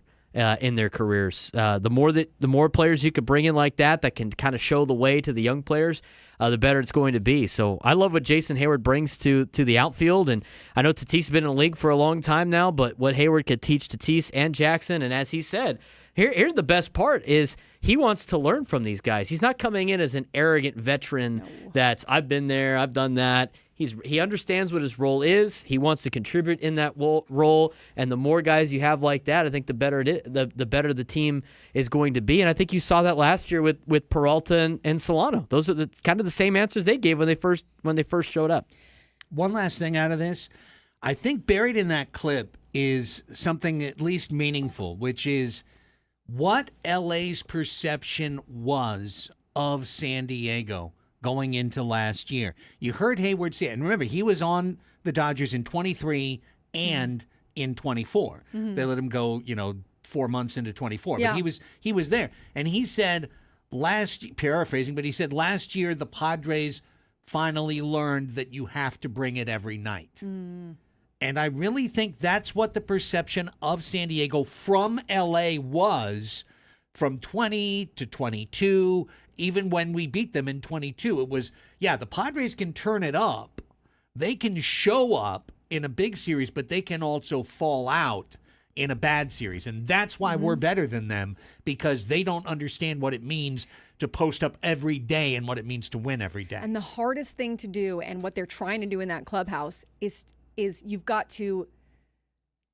The best way to figure out that identity is to win, right? And to get through that adversity and to make it deep in the playoffs into a World Series like Jason Hayward has. He's won a World Series.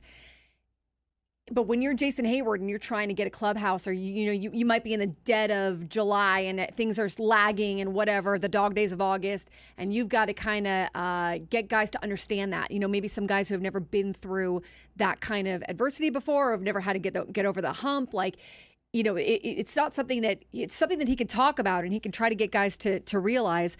But to have that perspective from him will help whoever the younger players are who have maybe not gone through this, or even older players who haven't gone through this, when they're thinking about trying to get through some of those tough times, to have that perspective. And I think that's right. I mean, when you look at Jason Hayward, he played for Chicago, Atlanta, the Dodgers, St. Louis, Houston, now the Padres. You get a lot of perspective. What good organizations do, what bad organizations do, winning teams, losing teams. You really, really understand a lot.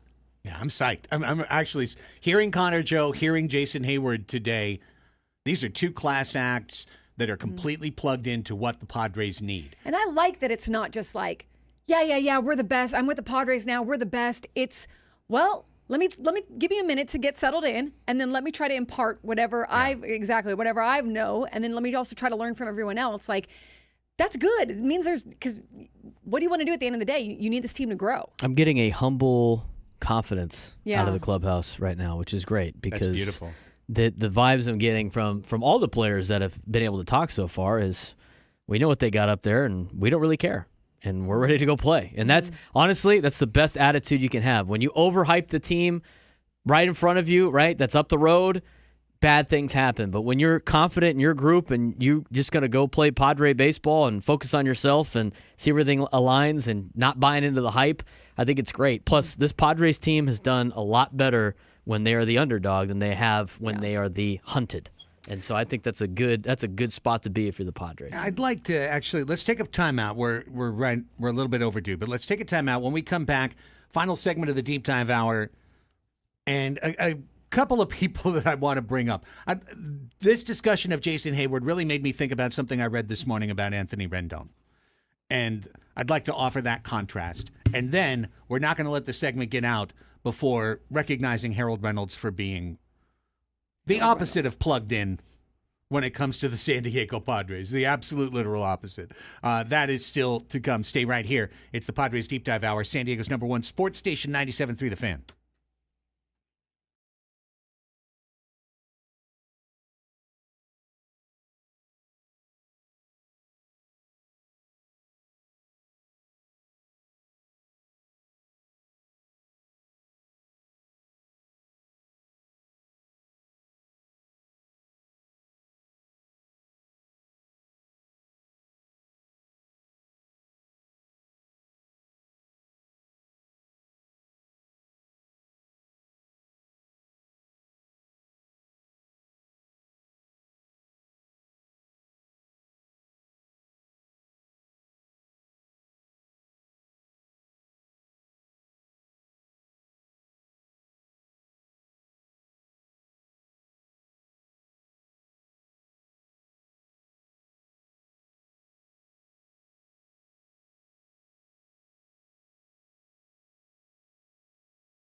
The Slam Dunk in Vegas National Contest is your chance at the ultimate trip to Las Vegas, and all you have to do is download the Odyssey app, log in, listen to 97.3 The Fan for at least 1 hour, and you will earn your daily entry into this national contest. The grand prize is travel and accommodations for a winner and 3 guests to Circa Resort and Casino, Las Vegas's premium sports viewing destination, where you can watch the biggest March Hoops party at Stadium Swim, plus 20,000 cash. Do it now. Listen on the Odyssey app.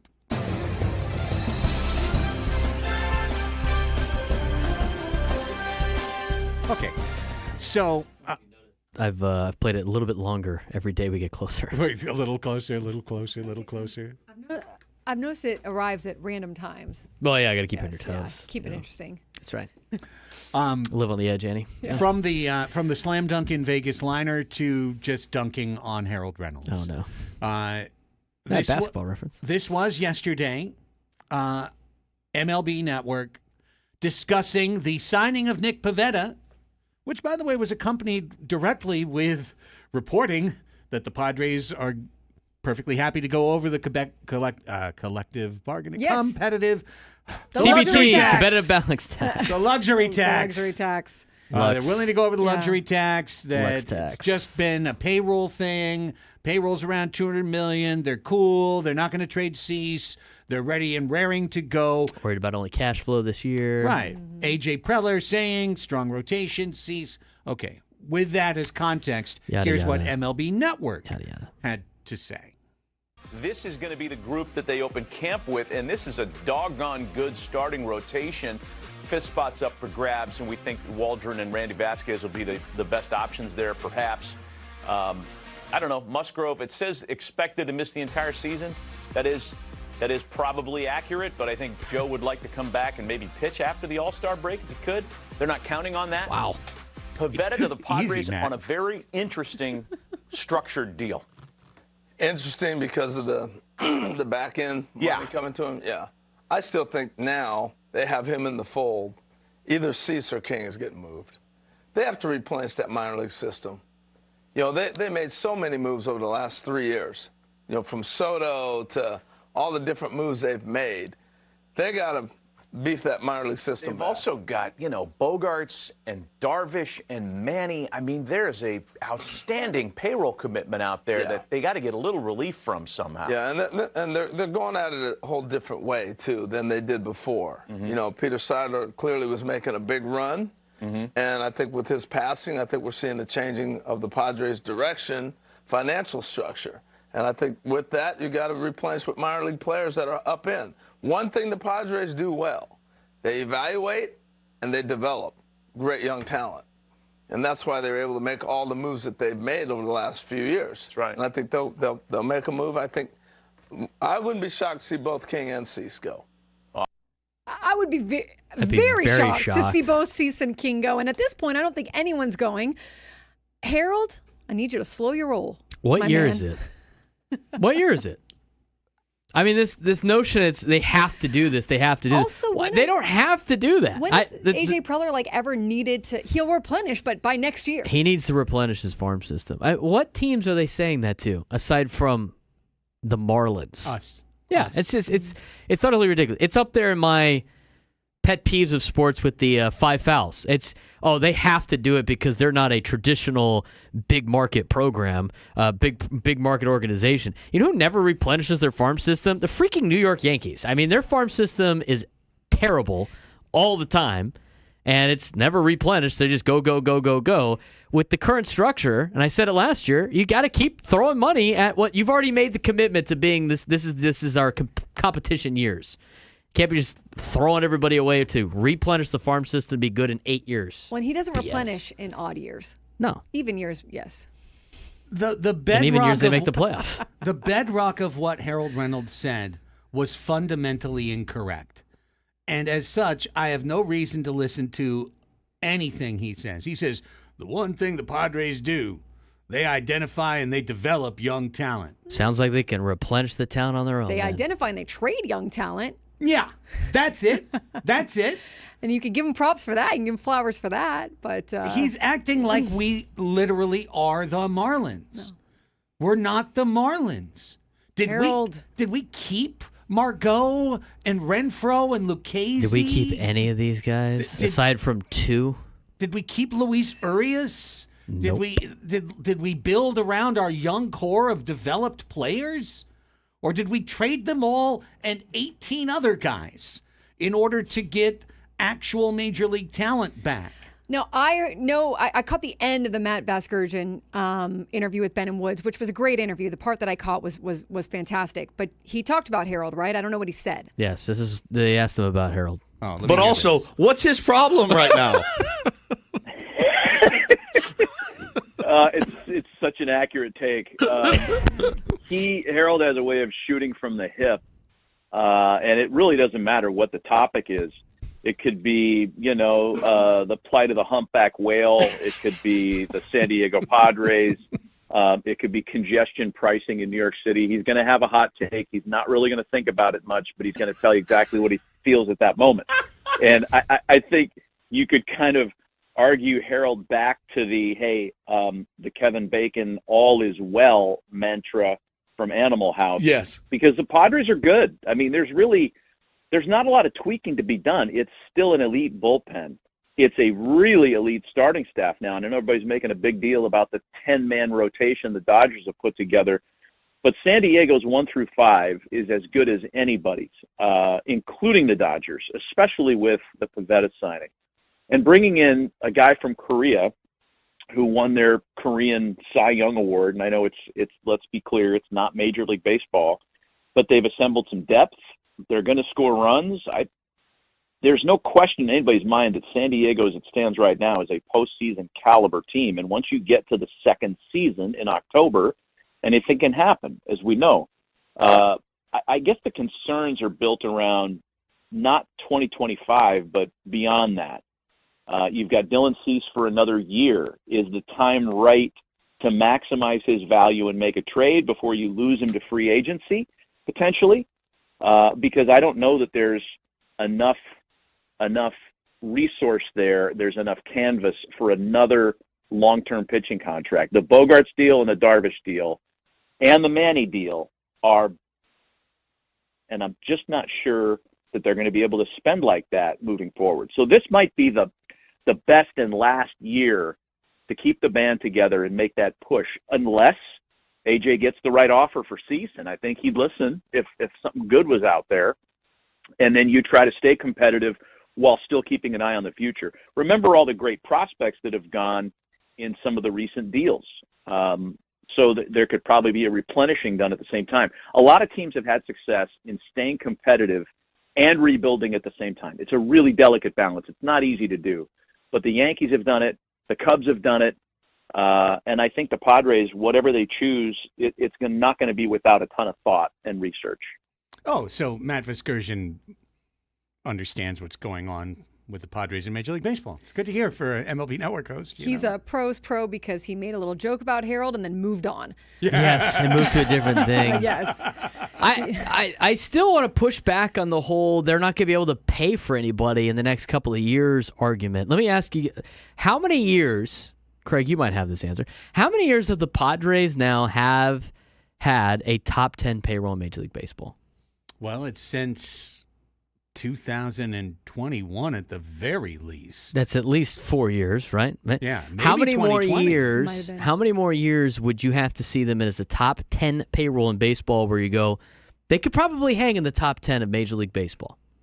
Well, yeah, being left out of all of that is the thing that Harold usually says while he's saying it's such a shame they have to tear down the team, which is they've got such a great atmosphere out there and they always sell out the park and the Padres fans are so great and it's so cool to watch a game there.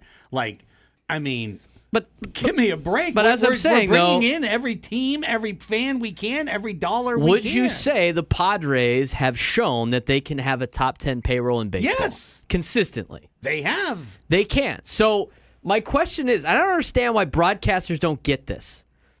If everybody's contract is going up and everybody's paying more money for players, how is it that 200-something million is just the cap that the Padres will never go over in the history of mankind?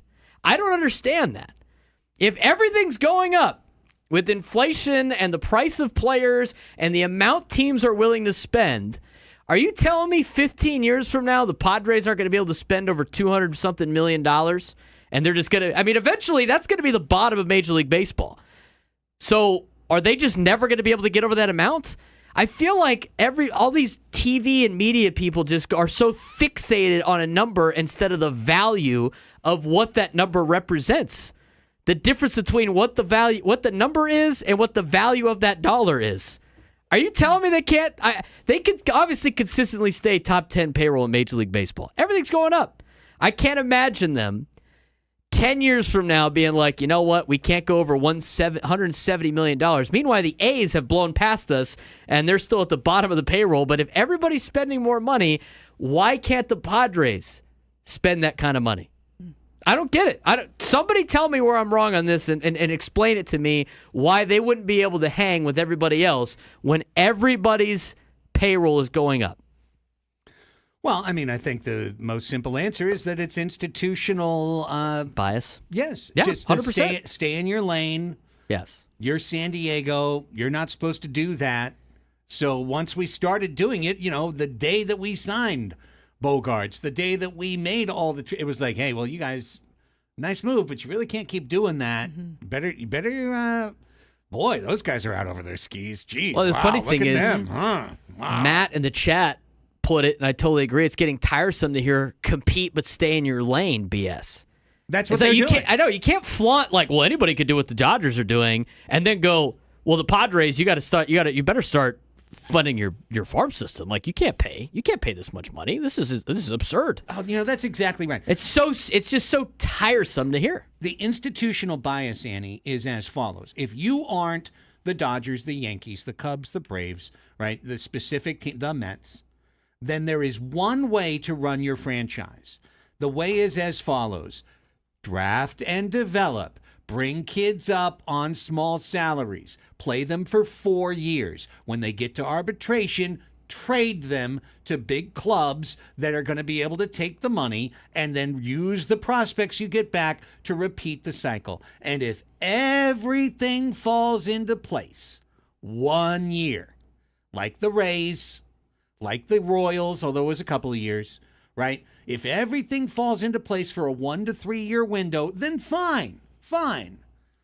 You can go out and compete. The Royals were allowed to go out there and compete for a couple years, but guess what happened after that? Better tear it down. Get out of here. Better tear it down. Kane out of here. Hosmer out of here. Shields out of here. Get everybody out of here because now you've got to get back in line and go back in, and maybe you'll be the lucky team 12 years from now that pops back out of the hopper to compete with our well-oiled, well-moneyed teams over here. But how dare you try to get out of line and move over here and buy a membership in our club? And then they go, isn't baseball great? This is so great. Baseball's so great. Enjoy your Pokemon Go baskets. Right. But don't get out of line. So don't buy a membership in our club. You may have the money, but we really don't want to accept you. You get to be somebody's guest in Club 55. Right. You don't get the membership, though. Yeah, we were fine when you came by to visit. But the idea that you can stay here, give me a break. Get out of here. And that's where we are. And that's why we're, they got to be, because I'm so tired of hearing that. That's what the Royals and the Pirates and the Rays have to do. The Reds. They're probably hearing about the financial struggles through sources and the lawsuits and everything. But look, they're over the CBT. We'll see what the next few years bring. You're going to have to compete because those contracts go up so much with your superstars that if you have to round out the rest of your roster, you're going to have to spend. That's going to be the only way. The going rate for a low-level player is going to be probably $8 to $10 million within the next 5 years.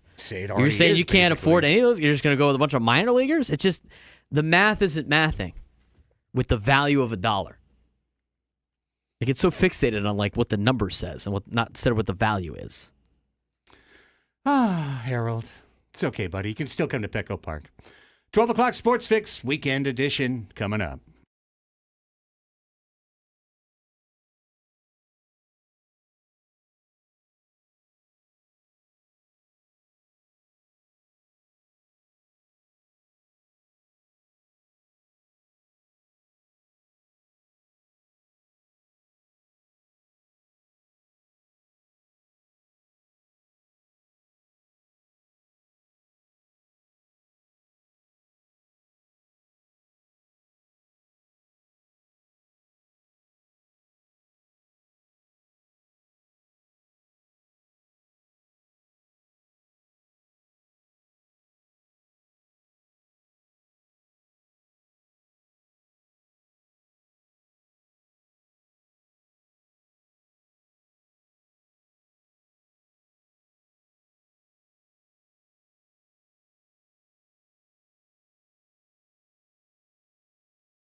It's brought to you by the Craft Taco. Whether you're craving gourmet tacos for lunch or a craft beer for happy hour, the Craft Taco is the answer. Now open at the Natural History Museum in Balboa Park, as well as Sorrento Valley.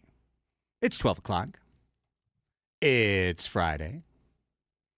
You ain't got no job. 3-day weekend Friday, too, for a lot of people. For at least for us. Therefore, all you got to do is hang out with us for the next couple hours. Hang out with Gwen and Chris from 2 to 6. Scraby, a lone man alone with a dark thought in a dark room from 6 to 7 in Scrabistan. We've got your whole rest of your day planned out for you. Valentine's Day, just stick with us. It's safer. It's safer. Especially if you haven't made plans already. If you're last minute, oh, man, you're in trouble. I'm so thankful for my beautiful wife, Mitzi, who we chatted through this yesterday, and she's like, get some takeout.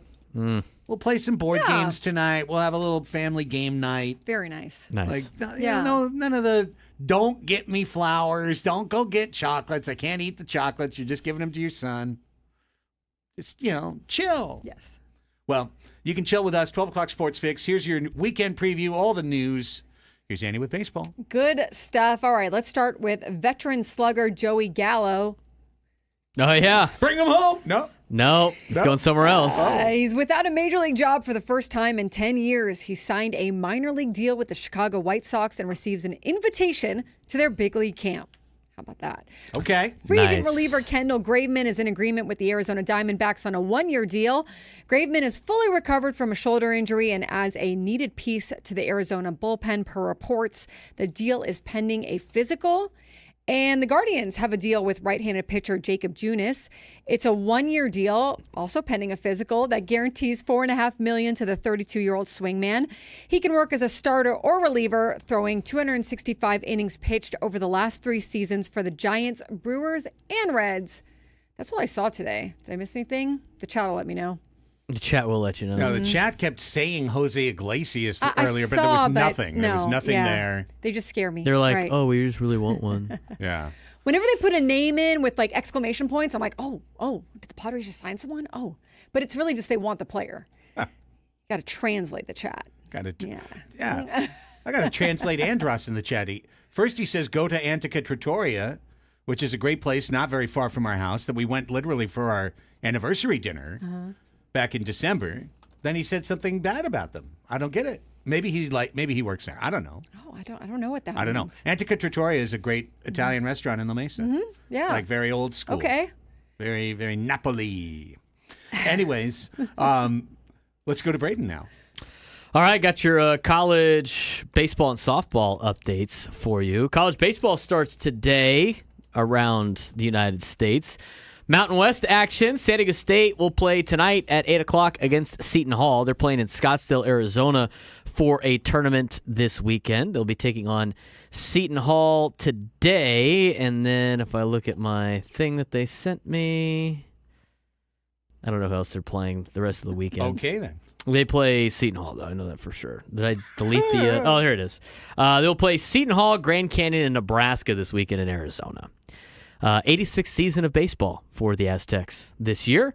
In the Mountain West Conference, they're projected tied for 4th in the Mountain West. They will play Grand Canyon tomorrow, if I'm not mistaken, at 5:30 Mountain, 4:30 Pacific, before wrapping up their desert excursion with a showdown against Nebraska on Sunday. And then the Aztecs on Tuesday, I'm pretty sure, will take on the Tritons of UCSD, as we have the city championship rotation between UCSD, San Diego State, and USD. Speaking of the Tritons, they're playing a 3-game weekend series against Pacific this weekend, starting at 6 o'clock tonight up in Stockton, California. So the Tritons will take on the Pacific Tigers for a 3-gamer before taking on the Aztecs on a Tuesday night. Coming up, as for the Toreros, they got a 4-game series starting tonight against the 23rd ranked TCU Horned Frogs. Starts at 6 o'clock tonight, Fowler Park, for opening night. The only D1 program in action at home this weekend. It'll be a 4-game series on to Monday against TCU, and then next weekend next week they will take Tuesday off and play in Arizona against the Arizona Wildcats. So a tough stretch for the Aztecs, for the USD Toreros to get things started in D1 baseball. As for softball, had a good win today for the Aztecs. The Lady Aztecs knocked down Alabama today by a score of 4-1 in a tournament in Clearwater, Florida. They'll play Wichita State, Missouri, Virginia, and Charlotte throughout the weekend. Aztecs now at 4-2 on the year. 2 of their losses coming to Fullerton and an extra inning loss to Oklahoma last week as they took the number 2 ranked Sooners down to the wire in softball. As for the Toreros, they start their season 2-3. Had a game on Wednesday at Long Beach State, gets postponed due to rain. They're back in action today up in Riverside as they will take on Utah State and California Baptist tonight before taking on Utah State, California Baptist again on Saturday, and one more game against California Baptist on Sunday. Tritons, UC San Diego Tritons in softball. They got Illinois Chicago this afternoon in San Jose before they take on San Jose State. They'll play Colorado State and Santa Clara on the weekend, and then another tilt with San Jose State on Sunday. Softball plays a lot more games than baseball does for obvious reasons. Last night, Toreros men's basketball took the loss to Pepperdine, losing 88-81. They were down 19 points. They came back and just came up a little bit short. Women's basketball for USD, they were able to win their first game in 14 straight. They snapped a 14-game losing streak. They beat Pacific last night up in Stockton in overtime. So congrats to USD women's basketball. All local teams will be in action this weekend. Talked about that earlier on in the show. Aztecs play host to Boise State. UC San Diego will be taking on UC Davis at home, and then USD will be at home for what is a doubleheader at USD for Catholic Schools weekend. Women's basketball starts at 2, baseball at 5 o'clock, and men's basketball at 7. So Catholic Schools weekend at USD. Yeah. That's a look at your local college report. All right. Time for your local everything else report, plus NBA and NHL, and your PGA leaderboard. We will get you caught up from Tori momentarily. San Diego FC wraps up their exhibition season tomorrow morning when they take on the New York Red Bulls at 10 a.m. out at Indio at the Polo Grounds as part of the Coachella Valley Invitational. This morning, San Diego FC unveiled their new road kit, which they're calling their community kit. It's mostly white. It's available at 18 Threads, the team's official store. The first social media post made it look like it was just entirely white, like a blank white. Now I've seen some up-close pictures of people who have gone to buy it, and there is a lot more texture to the white if you got up close. From a distance, it's just gonna look white. Yeah. But there's a little more texture to it. There's a little light blue where they had the kind of more colorful areas of the jersey. So, it's not just white. When I first saw it, I was like, is it just white? It looks just white. Yeah, it does look just white. I mean, a little blue, I guess, but a little. But it looks a little better now that I've seen it up close. Okay, that's good. So, if you're interested in that kind of thing, okay. Meanwhile, San Diego Wave FC is in Indio as well. The Coachella Valley Invitational is not just MLS teams, it's National Women's Soccer League teams as well. They will take on Houston Dash Sunday at 12 o'clock.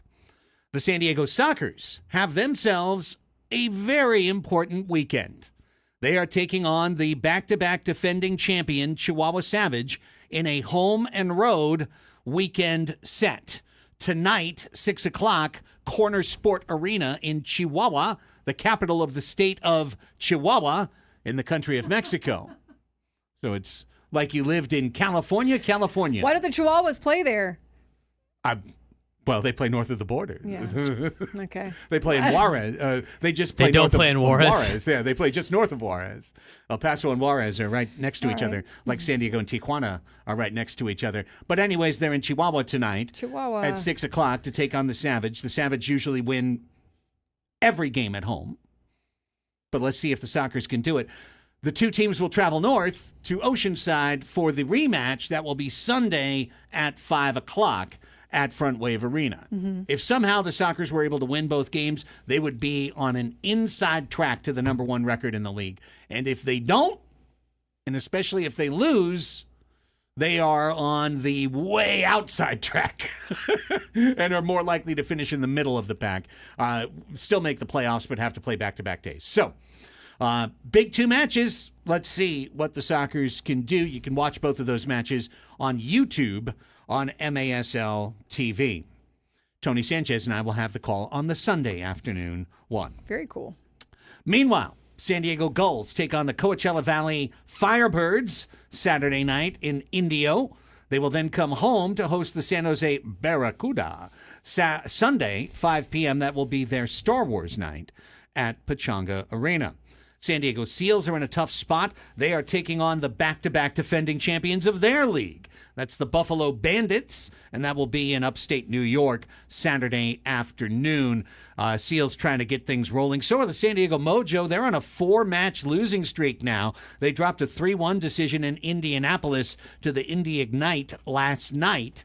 Mojo stay on the road, go to Omaha, where they take on the Supernovas Sunday afternoon at 1 p.m. San Diego Clippers are off this weekend. They'll host Salt Lake City a week from tonight at Front Wave Arena. Okay, let's get to the Genesis Invitational second round scoreboard from Torrey Pines and the Torrey Pines South course. Patrick Rogers is 2 under after a first round 69, and through 5 holes, he is your current leader of the Genesis Invitational, 1 stroke ahead of Davis Thompson and Denny McCarthy. Scotty Scheffler is through 7 holes right now, 1 under for his round and 3 under for the tournament. 2 shots off the lead for the world's number 1. But the world's best aren't really showing up at the top of this leaderboard. More toward the bottom of the leaderboard. Kind of interesting how this thing is going so far. Just looking down, Nick Dunlap at 2 under, Sam Burns at 2 under.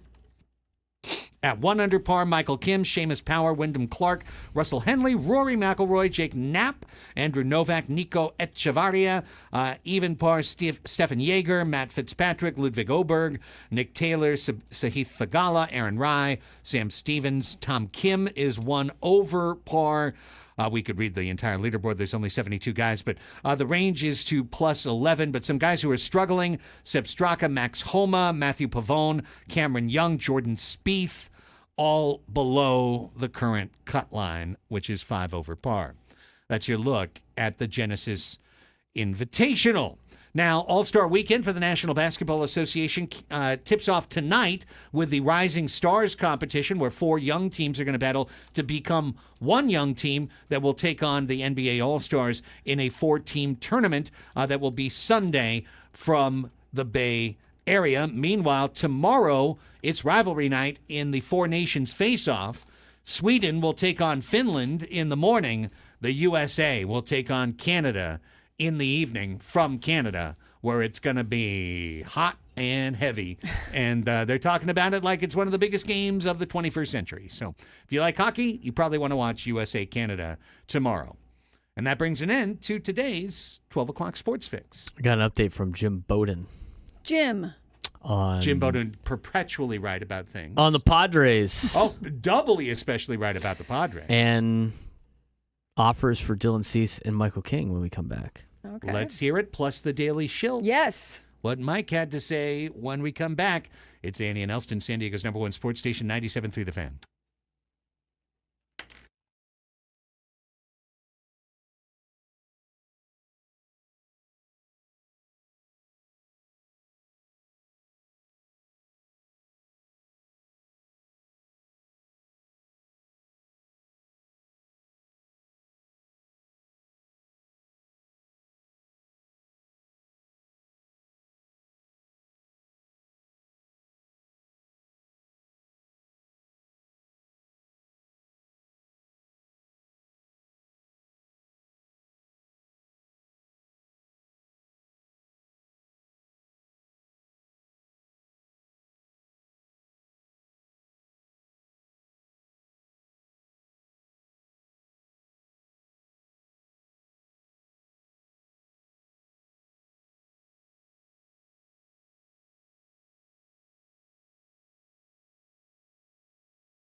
Best place to cash in on all your basketball takes is on Underdog, one of the country's leading sports apps, now available to play right here in the state of California. If you want to win up to 1,000 times your money, you can do it if you get hot with Underdog. It's all about daily fantasy sports, and it's very straightforward. All you need to do is pick at least 2 up to 8 players from at least 2 different teams and choose whether they're going to go higher or lower on one of their stats. If you want to watch the NBA Rising Stars Challenge today, you can make a number of entries on it by going to Underdog, and they go beyond that to the Four Nations Face-Off, to what's going on at Torrey with the PGA Tour, and even beyond that as well. Just about every league, every star, every play you can think of, it's all available for you to find on Underdog. All you have to do is download the Underdog app and sign up using promo code Craig, C-R-A-I-G, to unlock a special offer of up to $1,000 in bonus cash when you make your first deposit. Join in on the fun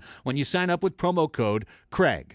Must be 18 plus, 19 plus in Alabama and Nebraska, 19 plus in Colorado for some games, 21 plus in Arizona and Massachusetts, and present in a state where Underdog Fantasy operates. Terms apply. Void in Colorado. Concerned with your play? Call 1-800-GAMBLER or visit ncpgambling.org. In Arizona, call 1-800-NEXT-STEP or text next step to 53342. In New York, call the 24/7 Hope line at 1-877-8-HOPE-NY or text HOPE-NY.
Coming up at the top of the hour, 1 o'clock, your opportunity to potentially hear your name called for today's biggest fan contest, a chance to qualify for a night in our Odyssey suite at a future Padres game.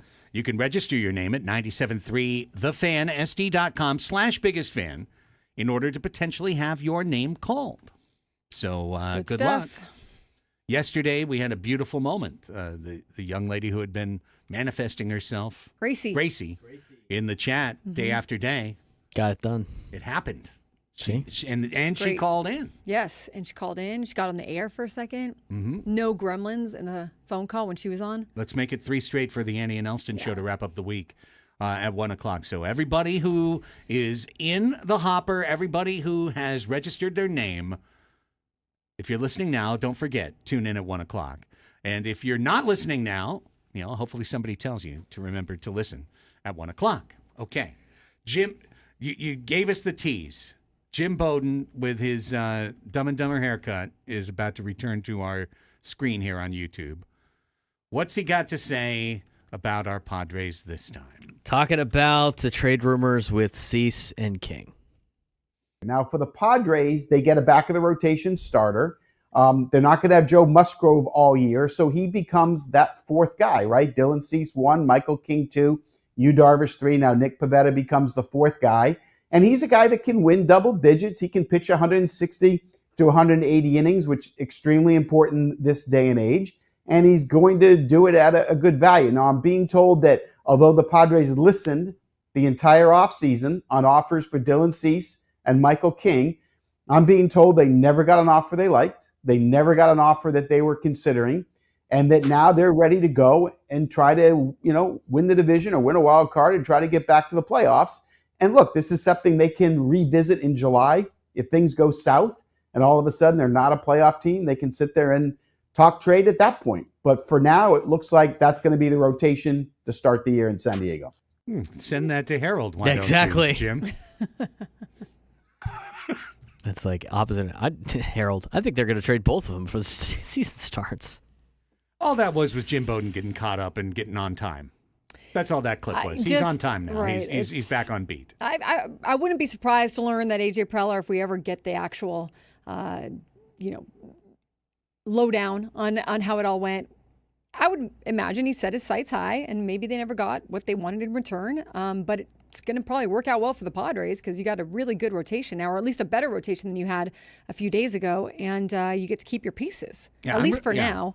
I'm really happy about the opportunity cost here because the opportunity cost of trading Cease, you were going to get young players, you were going to get somebody that is a prospect in someone else's system that you're hoping is going to turn into something for you, but you have no guarantee of what that performance is going to be. The idea that you were going to go pick up someone's number 3 starter or number 4 starter to replace Cease, who's your number 1 starter, right. That was unappealing as well. Even the idea that we had talked about before, where like he goes and makes the trade for a high-end prospect, and then you sign Nick Pivetta. Okay, well then your top 3 would have been King, Darvish, Pivetta. But then you would have been right back where we were a week ago with Waldron and Vasquez as your 4-5, and what's behind that. So I'm extremely happy with where they are today, not making those trades, instead filling those holes with $1 million backfill free agents like Joe and Hayward, who when we heard from them today, we were over the moon how great they sounded in terms of clubhouse additions. Who knows? They got to hit the baseball. Obviously, everyone's got to hit the baseball. But I'm happier with this course of action. There's no risk involved in Hayward and Joe. There's no commitment. If they're good, cool. If they're not, they're out of here. You know what I mean? But it's not like we're locking in some dude for the next 5 years because we traded Dylan Cease. No, the big thing with all these low-risk players financially is if they don't produce, then what? Who do you have? I mean, if they don't produce, you're taking flyers on so many players that if they don't produce, you're left with the next flyer on the market and then the next flyer on the market. And so let's hope that, they produce, or that most of them produce, or that they at least get to like their average. And that's what the Padres are obviously looking for, someone that maybe exceeds expectations. You heard AJ Preller say it yesterday. We have to have some surprises this year. We have to have some players who exceed what we thought even that they could do. And that's what they're going to need to depend on, which is always a bit risky, but that's the situation they're in. But yeah, I mean, to move Dylan Cease, you create another hole in your rotation, which the rotation already needed so much help. So who knows? He might still do it if he gets the right package back. But for now, I would think that, you're going with the team that you have. All right, to the Daily Schilt. Let's see what Mike Schilt had to say today wearing the yellow cap out of Peoria. What do we got today, Braden? Only a couple clips today. The first one's about the gentleman that we talked with earlier, or that we had on the show earlier, with Jason Hayward and Connor Joe, and how he's going to play those guys in the outfield. All right. You got your two guys that maybe will be playing left field for you in today.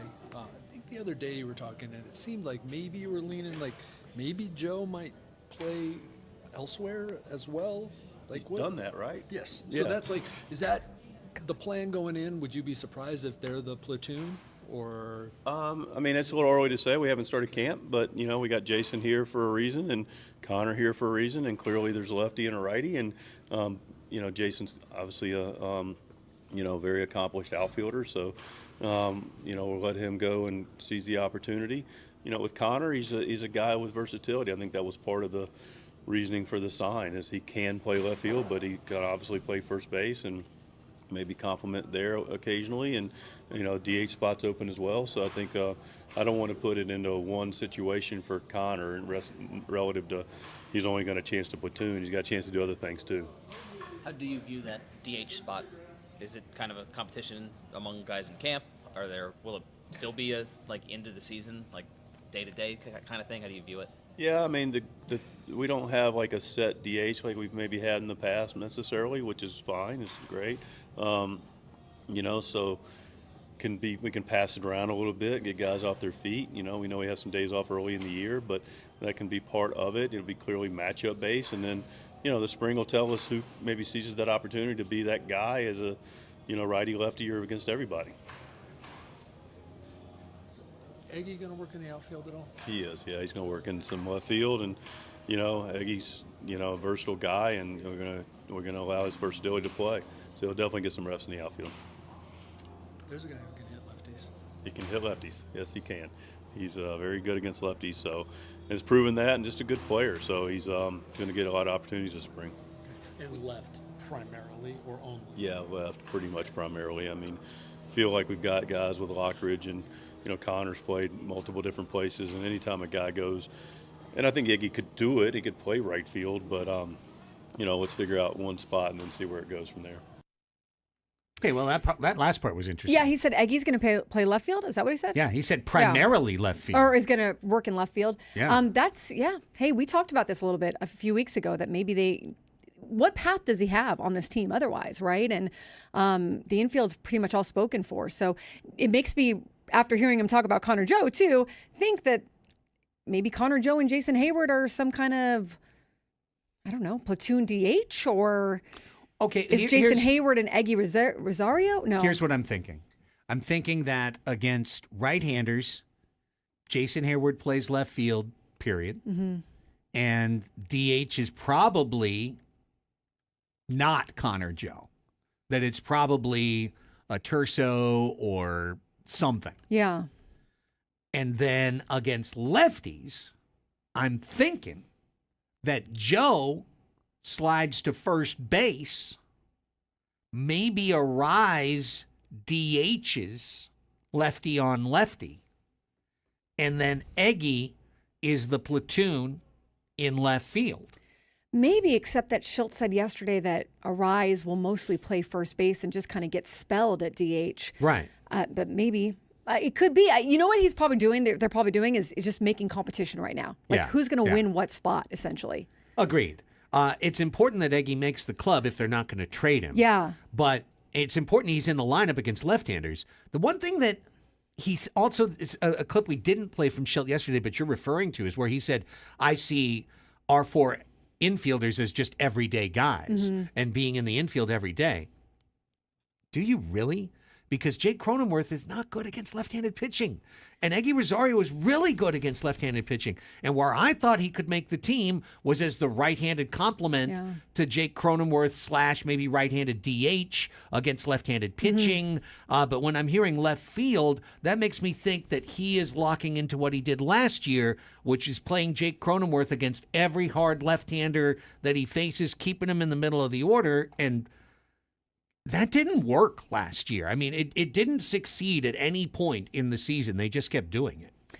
Yeah, maybe that's something that they told him to work on in the offseason or that they're going to try to work on in spring training. But I think we've got a ways to go. I think that they'll kind of separate themselves throughout camp. And then also, because you have so many role players now and kind of like we talked about, so many flyers, you've got to get them prepared to play at all these different positions because you don't know how someone's going to get hot or not and how people might need to move around throughout the season. So this is what he did last year, too. You got to make sure that everybody feels comfortable kind of everywhere. All right, let's hear clip number 2 from Schulte.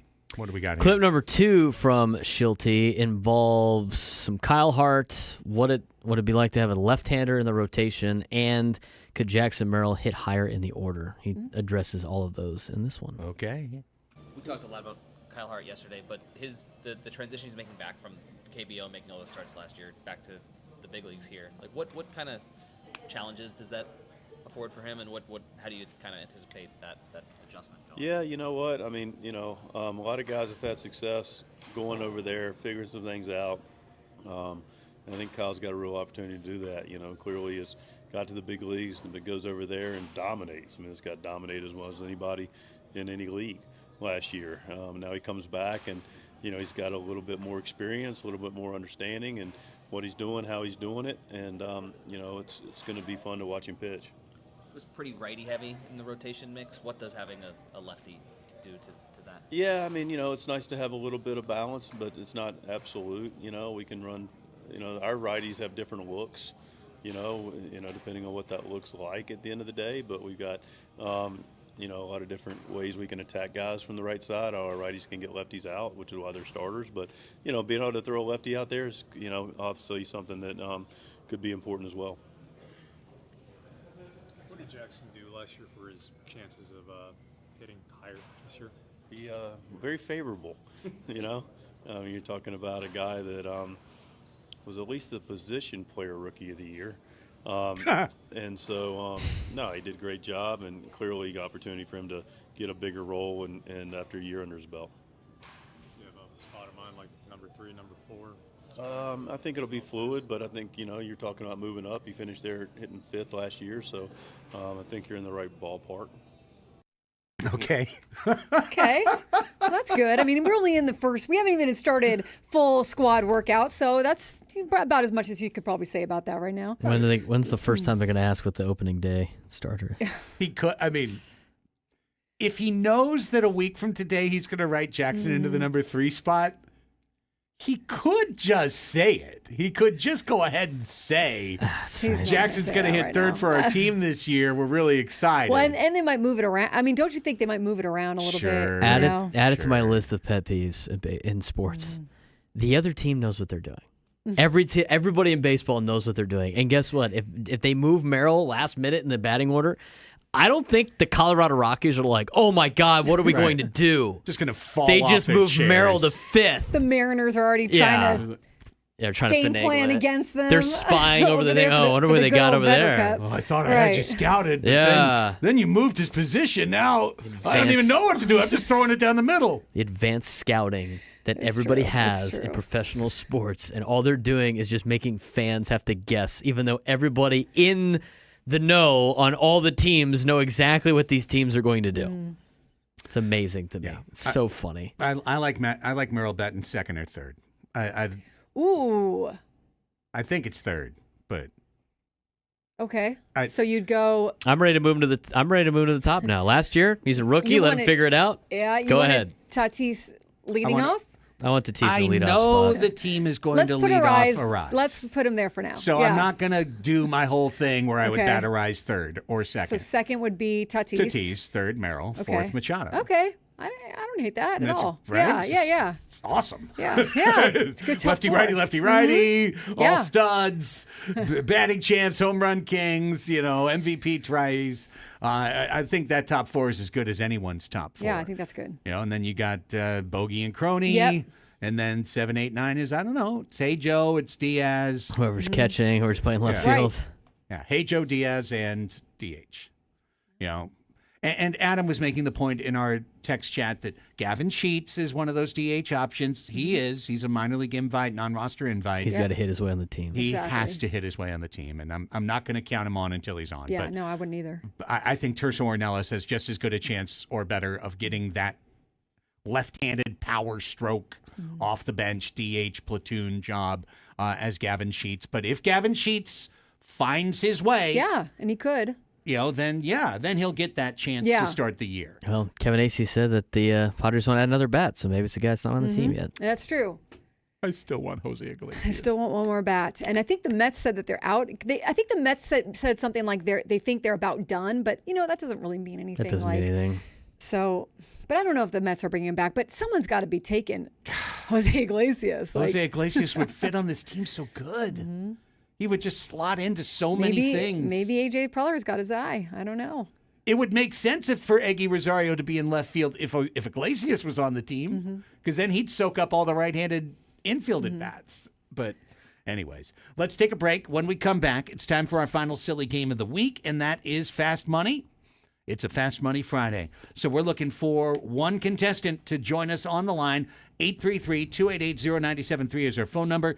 Lines open now, 833-288-0973. When we come back, we'll screen a contestant and we'll play the bonus round from Family Feud. It's Fast Money Friday right here on San Diego's #1 sports station, 97.3 The Fan.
Don't forget about the Slam Dunk in Vegas National Contest. It's your chance at the ultimate trip to Las Vegas. All you have to do is download the Odyssey app, log in, and listen to 97.3 The Fan for at least 1 hour consecutive, that's 60 minutes, to earn your daily entry into this national contest. Grand prize, travel and accommodations for a winner and 3 guests to Circa Resort and Casino, Las Vegas's premium sports viewing destination, where you can watch the biggest March Hoops party at Stadium Swim, plus $20,000 cash.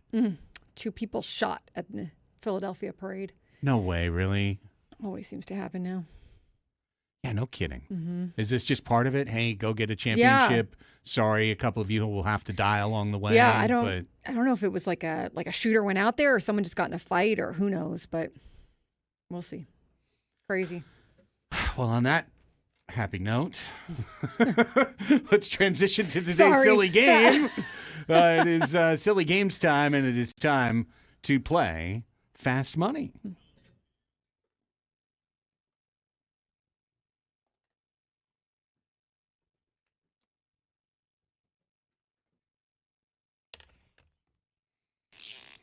All right, here we go. 12:44, silly games time, and today we play the bonus round to Family Feud. It's known as Fast Money.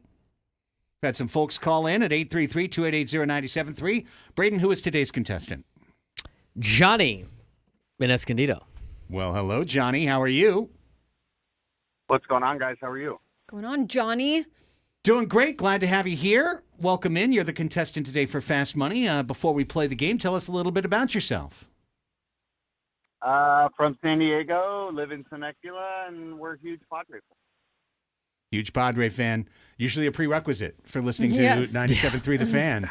Seriously. In general. But, Johnny, we appreciate you, man. Here's how the game is played. Very straightforward. It's going to begin with a choice by yourself. You're going to pick your opponent. You can either take on myself or you can take on Annie. Whoever you choose, that host will leave the room.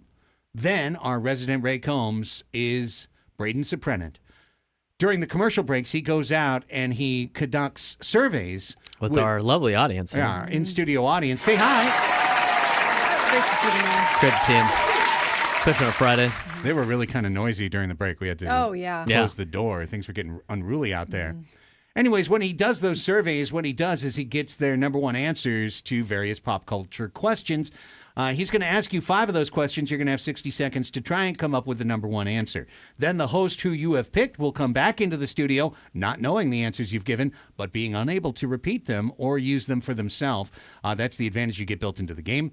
We will complete it, and then we'll add up the scores. And if you win or tie, we've never had a tie. We've had a 1-point game before. We have. That was last week.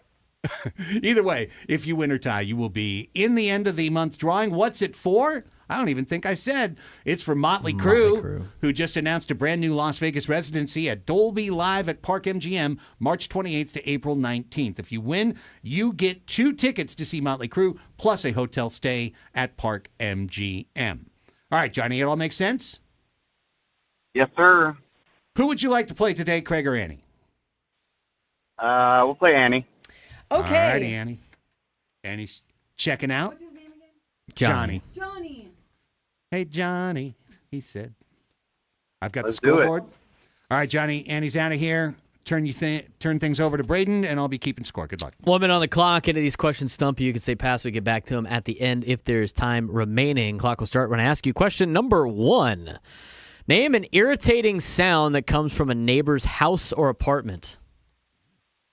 Dog barking. Dog barking. We're underway. Pretty good. Good answer. I agree. Tell me a cartoon character that always seems to get horribly beaten up. Oh, Bugs Bunny. I think Bugs does the beating most of the Yeah, time. he usually gets out of it. Tell me a food that contains the word cheese. Cheese pizza. Okay. Okay. It's got to be on the list. Name something you sniff before you buy it. Perfume or cologne. I like that. That's a great answer. Okay. Last one. Name something specific people hang on a Christmas tree. An ornament? Yeah. Come on. It's got to be number one. All right, Johnny. Well done. 5 solid answers in there. Only one that I wouldn't necessarily agree with, but still we'll some see what room. the audience says. Yeah, I mean, it's really always up to the audience. Here comes Annie Halbrun back in studio. Johnny, let's go. All right. 1 minute on the clock. His answers are recorded, and now we await yours. Good luck. Name an irritating sound that comes from a neighbor's house or apartment. An irritating sound that comes okay, like when they're walking on the floors loudly, like walking. Like when they're noise. I guess we could go with noise. Noise works. Yeah, noise. Noise. Tell me a cartoon character that always seems to get horribly beaten up. Tell me a cartoon character that always oh boy. Like how about like Linus or something? Does Linus get beat up? No, Wait, does Linus no, Linus doesn't get beat up. Linus never gets beaten up. He just carries around his blanket. Think about like Looney Tune cartoons. Those are the ones that usually get. Wile E. Coyote. Yeah, Well, too there you late. You go. already wrote down Linus. Wow, Linus. I'm just gonna put 0. I don't know how to spell Linus. That's fair. Tell me a food that contains the word cheese. A food that contains the word cheese? Yeah. Grilled cheese. Very good. Grilled cheese. Mm-hmm. I love those. I haven't had one of those in a long time. Yeah, it's my favorite. Name something you sniff before buying. Perfume. Try again. Something you sniff before buying? Sure. A scented card. Card? Yeah, like when you get You didn't want like a scented candle? Oh, a candle would be better. Yeah, but you said card. You said card, so we're gonna A candle would have been better. Actually, you sniff candles before you buy them. You do. You yeah. do. But I'm gonna go with Cards? the scented card. You like, also, I guess, I sniff. don't. Yeah. Make sure they I don't have sniff like 'em. anthrax in them or something. Name something specific people hang on a Christmas tree. like specific people hang on a Christmas tree. A candy cane. Okay. Okay. Mm-hmm. All right. All right. The game is Ooh, complete. flowers would have been good too. Game is complete. Mm-hmm. You guys wouldn't have gotten the $100. Well, you guys wouldn't have gotten the 100-point bonus, so we'll say that. All right, let's get to it and see if Johnny is going to be in the hopper. Kind of like his chances before I hear the numbers, but let's find out. Question number 1. Name an irritating sound that comes from a neighbor's house or apartment. Johnny said. Barking dog. 23 points. Absolutely. Annie said. Well, when you walk on the floors and it's kind of noisy. Noise. 6. What's the number one? Music. Music. 46 points. Absolutely Number 2 music. is animal noises, dog barking. 3 was yelling, bad language. Mm-hmm. 4 was noise. 5 was pounding. 6 was car alarm. Pounding's a noise, but anyways. Okay. On to number 2. He draws the foul.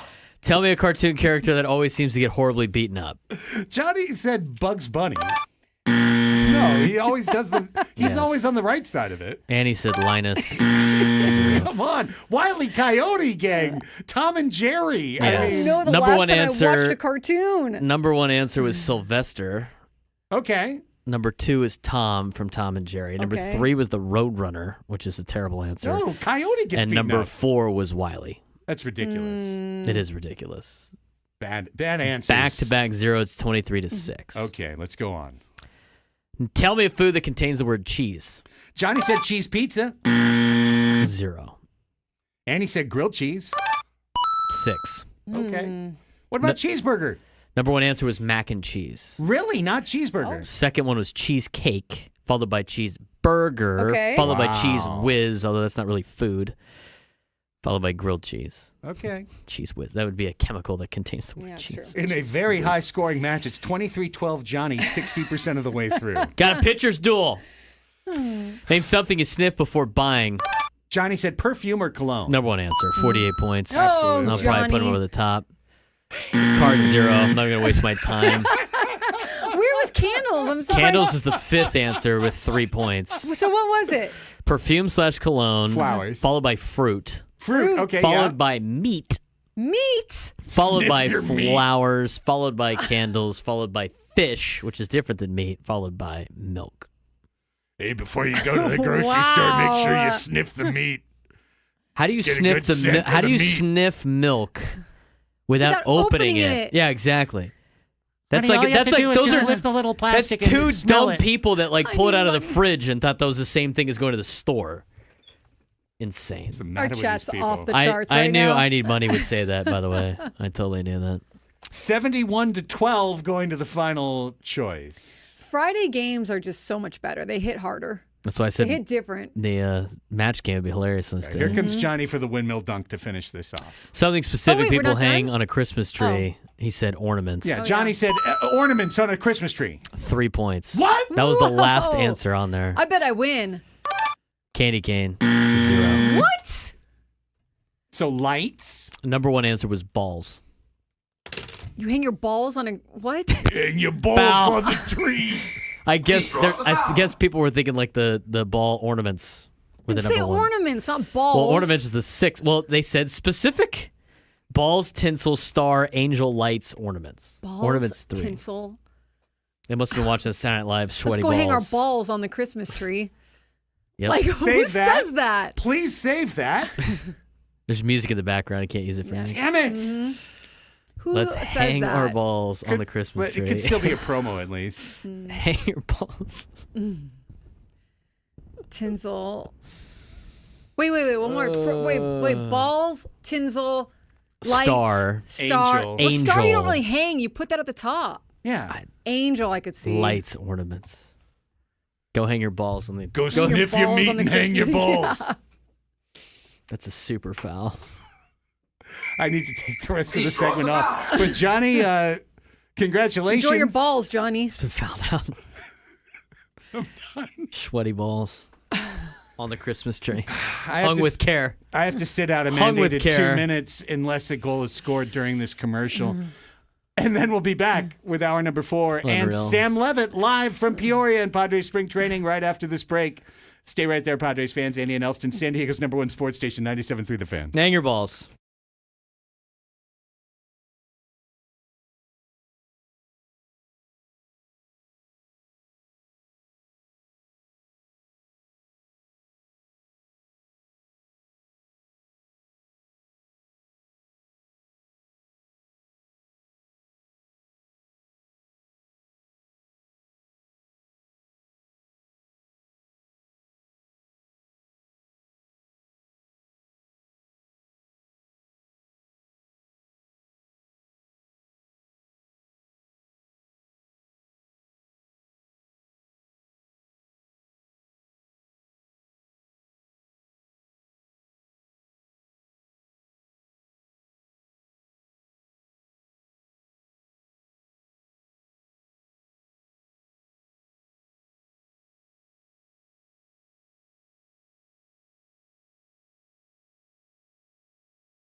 1 o'clock in America's finest city. Final hour of the week with you here on Annie and Elsten.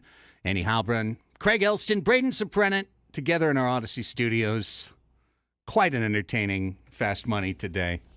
Anthony's killing me in the chat. So is Nate. Yeah, Anthony and Nate have been oh my God. very, very good. This is the kind of chat I like. Yes, Good Friday chat. Funny, making us laugh out loud. Very, very, very good. Okay. Hope everyone's tuned in. Now is the time to announce the biggest fan.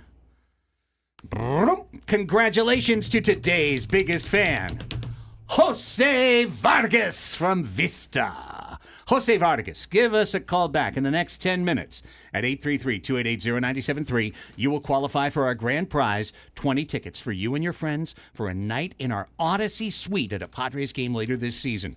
Remember, if you haven't done so, you can register your name at 973thefansd.com/biggestfan. Remember, Jose, if you call in, you won't be able to get through, I don't think, because we're talking to Sammy, right? So right. Stay on the line, Jose. If you that call is in. Correct. If you call and we're going to throw you on hold, just stay there. But we want 3 in a row to wrap up the week. So Jose Vargas in Vista, give us a call, 833-288-0973. Friends of Jose Vargas in Vista, contact Jose. Tell him that the clock's running. Tell him that he now has 8 minutes. In fact, tell him 5 minutes because that'll get him to call a little faster. Oh, Anthony Rendon of you. Yeah. How much time? 4 minutes? Let's do it in 3. Let's do it in 2. Let's do it in 3. We've got our man on the line. It is time for Spring Training Sammy. Sam Levitt is joining us live from Peoria and the site of Padres Training Camp 2025 Spring Training. How's it going, Sam? How are you? Here in Peoria, a little rain this morning, but things cleared up. Sun came out, and had a very nice day on the backfields here in Peoria, so all is well. Sammy, you've been talking to so many people, and we used some of the sound from Connor Joe and Jason Hayward, and talked to a bunch of people yesterday. What stood out to you, like any conversations or any responses that you've kind of been like, okay, cool? Yeah.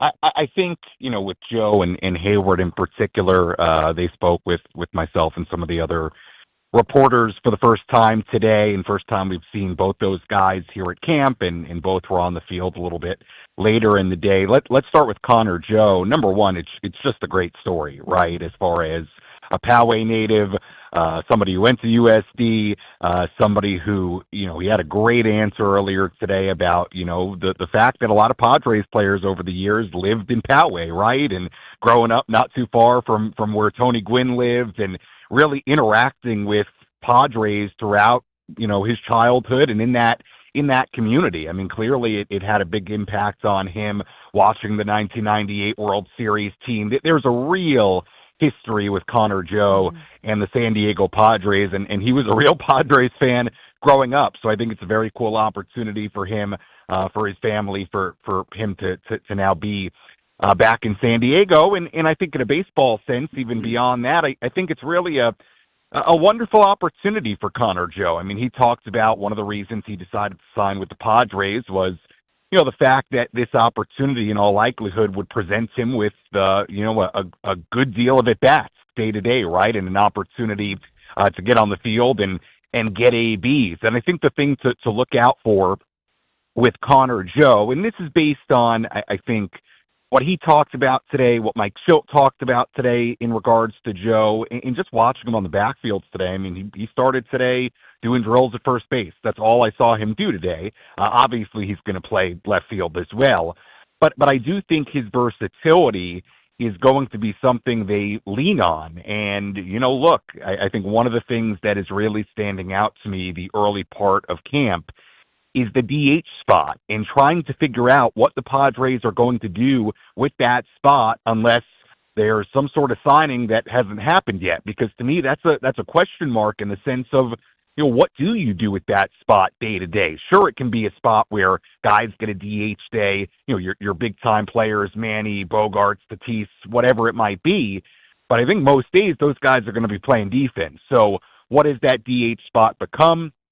And how does what you do at a first base impact that, right? If Connor Joe can hit and play some first base, then maybe Luis Arraez is a DH maybe more than what they anticipated. So his versatility, his ability to play first base is, I think, something that could really help him. And if he can hit, could play a very significant role on this team. And then with Jason Hayward, look, he's such a veteran. He's such a great presence. He was awesome today inside the clubhouse. And, the things to note with him as he comes in, left field is not a spot that he's played very much at all in his career. And he talked about that a little bit earlier today, getting his first looks out there last year, and it was certainly different.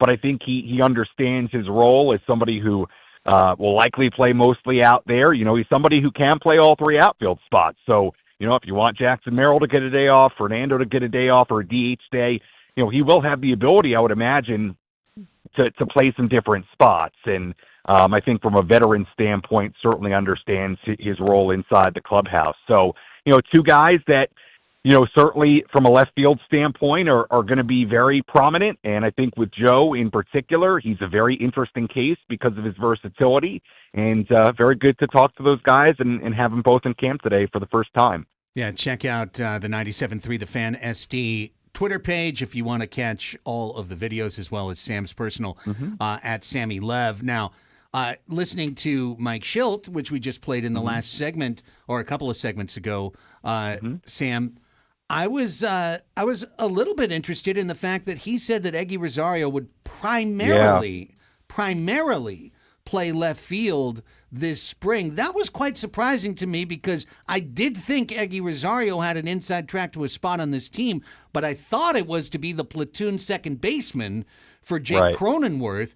And to hear both yesterday him saying maybe Cronenworth would play every day, and then hearing today Rosario in left field, that was really surprising to me. Yeah, and look, I think the fact that Eggy hits lefty so well is something that plays to his advantage, right, from the offensive standpoint, and I think is probably part of the reason why they want to figure out ways to get him in the lineup. And you're right. Look, it's something they toyed with last year, Craig, as we know.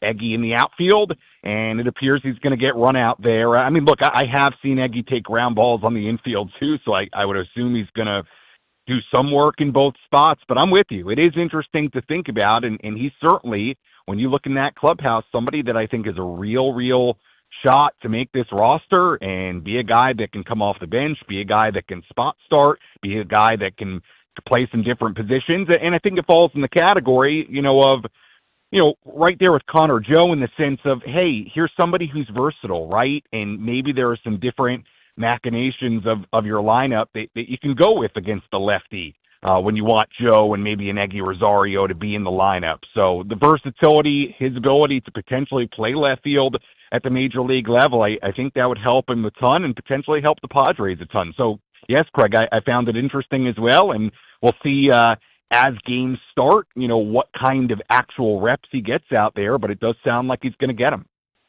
Sammy, you talked to Sean Reynolds today. We didn't get a chance to play that on the show yet. How was that conversation? What's he looking to do in his second season after making his debut last year? Yeah, I think with Sean Reynolds, first and foremost, he's healthy. You might forget that he had an injury at the very end of the season when he was back down at El Paso and, wasn't available for any postseason consideration. But, hey, you go look at those numbers. In his 9 major league appearances, he was great, and it was electric. And I will also say he is extremely tall, which just by looking at him when he walks by. He is probably the most difficult guy I have as far as holding the mic to his face, because he is so much taller than me, and my arm gets tired after like a minute of holding it like that. So I'm wowed every time I talk to him, because he's really, really tall. But anyway, the stuff is really good. We saw flashes of it last year. The numbers were very impressive at the major league level. He struck out a bunch of people. And even though this is a very deep bullpen group, it really is, and there's going to be a lot of battle for the final spot or two, I would imagine if Reynolds is here and, shows some really good things this spring training and has success, that he's going to be a very strong candidate to be in this bullpen. So the good news is he's healthy. He didn't put too much stock into what he did last year. He was very team-oriented which is nice to hear. But again, best news is that he's healthy, and we've seen flashes of what he can be. And one thing I didn't ask him about that I really meant to was just, and, part of the reason I didn't bring it up is because we talked to him about it when he first came up to the major leagues last year. You do have to remember with him, he's also a former position player. He hasn't pitched all that long. Yeah. So it's always just interesting to check in and kind of see where he's at in his own pitcher development. But count me as somebody who's very high on Sean Reynolds. I mean, we saw that strikeout stuff last year, and to me, it looked like a guy who could close one day, if all the things bounce right. So he was good and healthy and in good spirits for sure.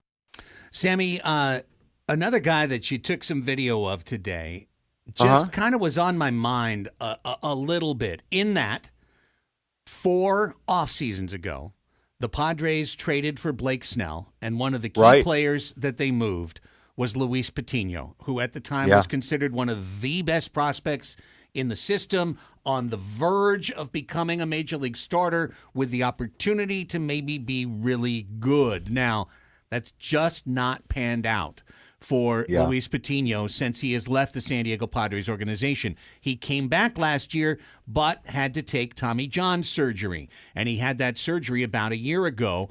But you've got film of him. He's back out on the bullpen mounds. He's back throwing. I honestly think this conversation between you and I right now is the longest anyone's talked about Luis Patino involved with the San Diego Padres in 2025. But I can't forget that kid, I mean, he pitched a playoff inning for us in 2020, Yeah, I mean, look, he was with me in Amarillo in 2019, and at that point, it was him and Mackenzie Gore as the 2 by far and away top prospects in the organization. And it's very easy to forget just how highly touted Patino was. I mean, Gore was the number 1 guy, right?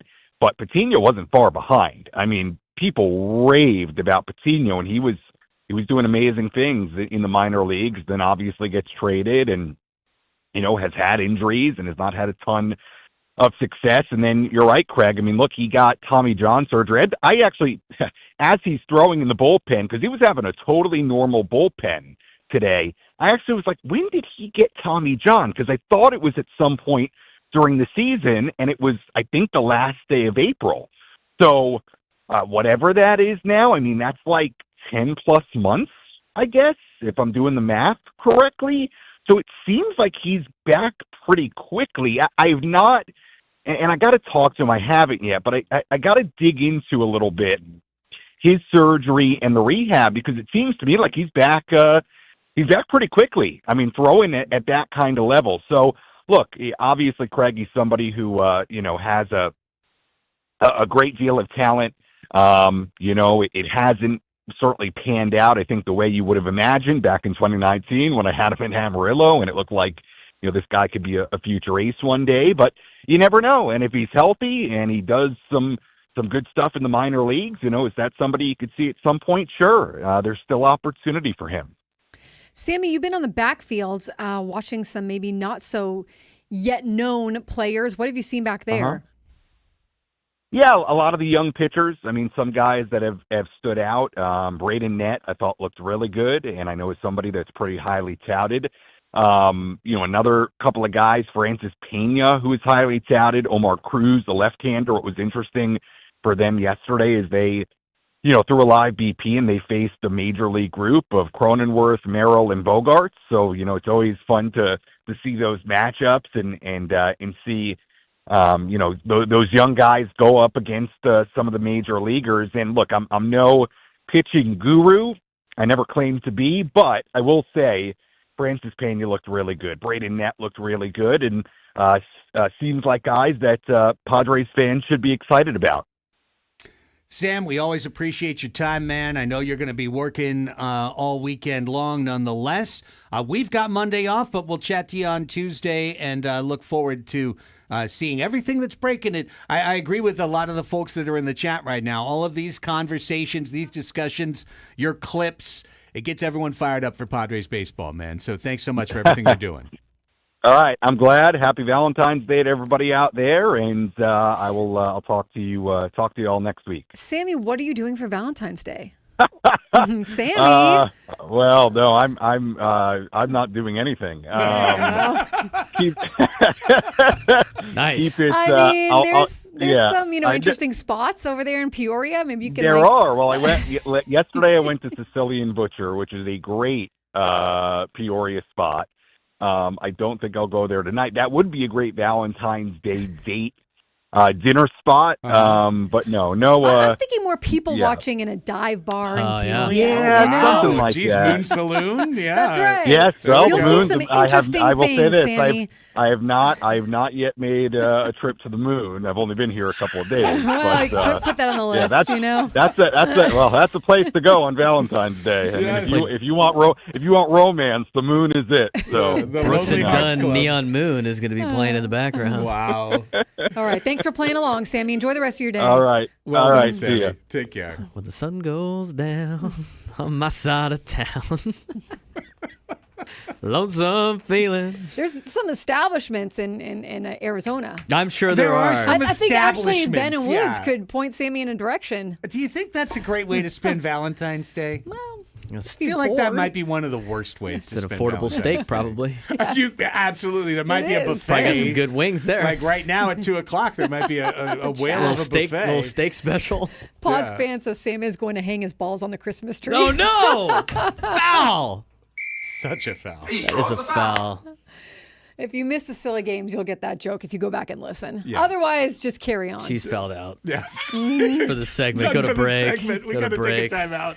See if we can get her Unbelievable. rejuvenated. Unbelievable. We got to press the X button really quick to revive her in the Control, game. Alt, delete.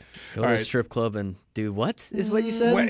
I heard it, though. When we come back... replay review to see if it was a flagrant 1 or 2.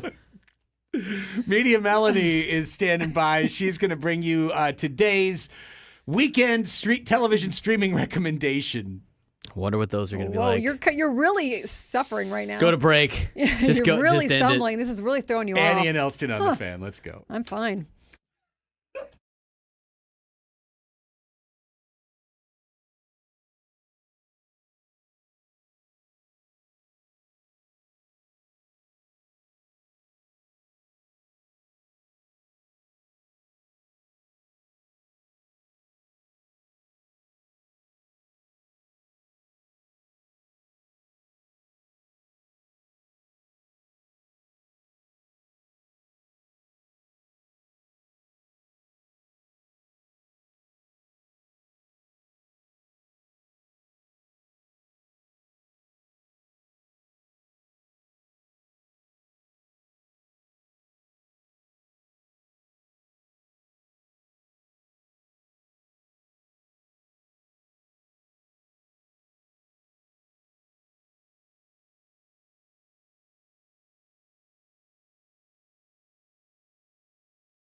case you forgot, the Slam Dunk in Vegas National Contest is your chance at the ultimate trip to Las Vegas. All you have to do is download the Odyssey app, log in, and listen to 97.3 The Fan for at least 1 hour. That will earn you a daily entry into this national contest. The grand prize is travel and accommodations for a winner and 3 guests to Circa Resort and Casino, Las Vegas's premium sports viewing destination, where you can watch the biggest March Hoops party at Stadium Swim, plus $20,000 cash. No Jose. Jose failed. Jose. Just, that's all it is, man. So what was our score Two this for week? 5, I Two think. for 5? Okay, well, we got next week. Well, next week we're only going to have 4. Right. Yeah. I think we go 4 for 4. Mm-hmm. Or are we moving up the time? We're off at noon. Yeah. I don't know. I don't know the rules and regulations, Braden, so. I don't know if that's allowed. You're going to have to check with the rules and regulations people. Yeah, they're like checking with corporate. That's always so much fun. Now, here's the funny thing.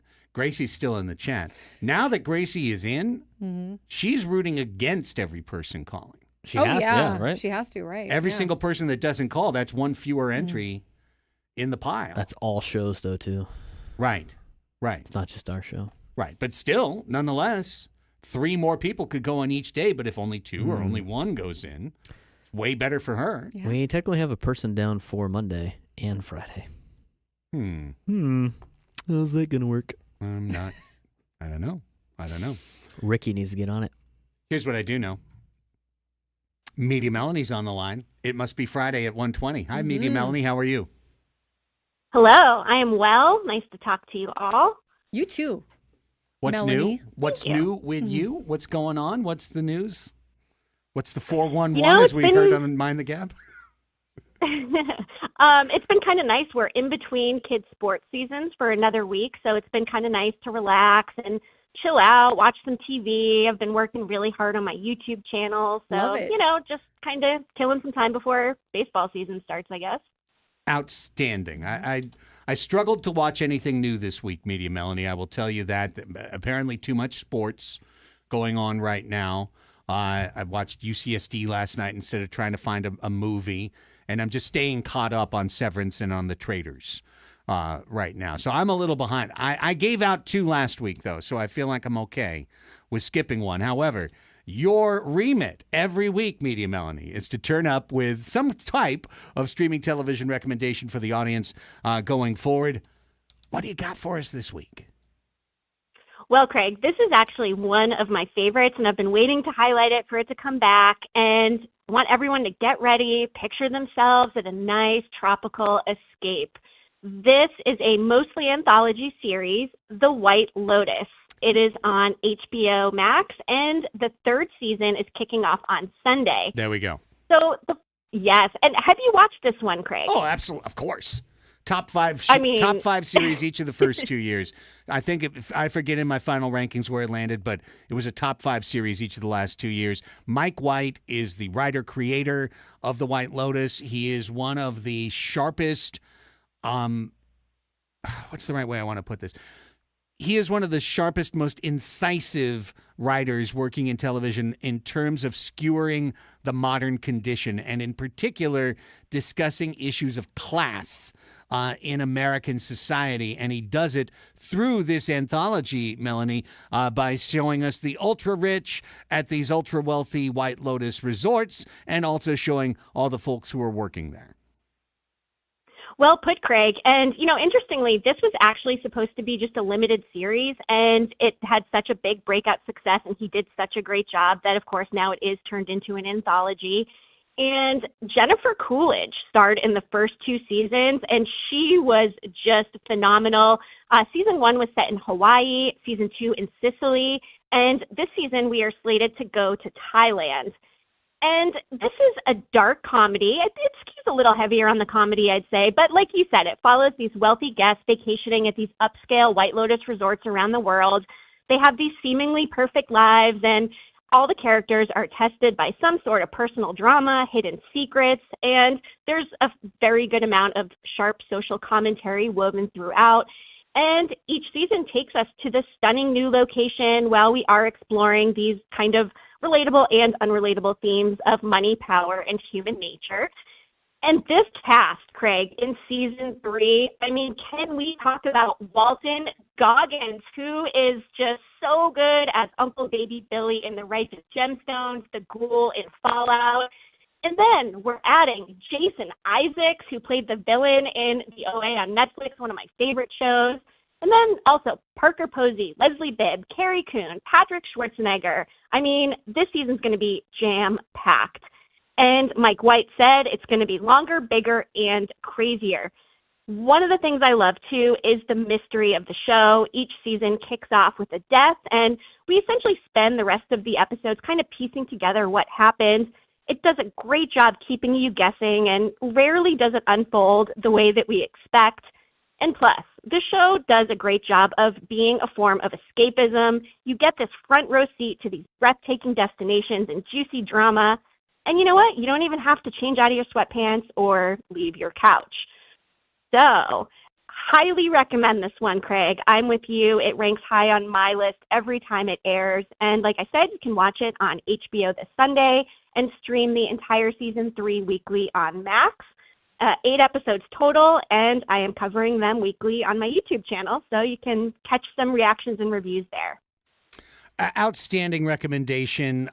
Really can't do anything but just second every single thing you said there. It's one of the best shows of the 2020s. The White Lotus, each of the first 2 seasons was absolutely dynamite. Now, he's not going to have Jennifer Coolidge as his comedic foil here this season, so I'm very curious to replace that particular ingredient in the stew, so to speak. But you do at least inspire me, Melanie, in that now that you mention White Lotus, I will just say if you are a fan of Mike White, I would also recommend Enlightened, which was his show on HBO that starred Laura Dern and is absolutely outstanding.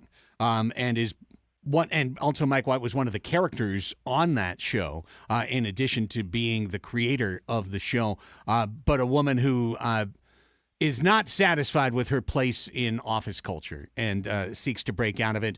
Just an absolutely outstanding program. My dear friend Chris Reed is an excellent guest in season 2, episode 3, just in case you want to, check that out. Nonetheless, I will mention Enlightened. And also Mike White was the writer of School of Rock, the Jack Black comedy movie that was so funny. That was several years ago. But if you're looking for some Mike White stuff, Enlightened, School of Rock, but White Lotus is where it's at. Great show. Can't wait to watch it on Sunday.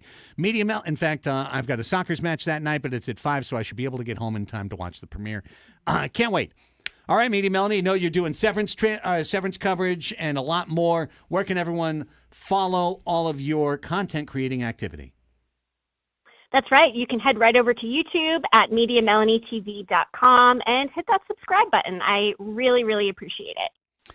Have a great weekend. Hopefully a long weekend for you, and we'll chat to you next. Oh, wait a second.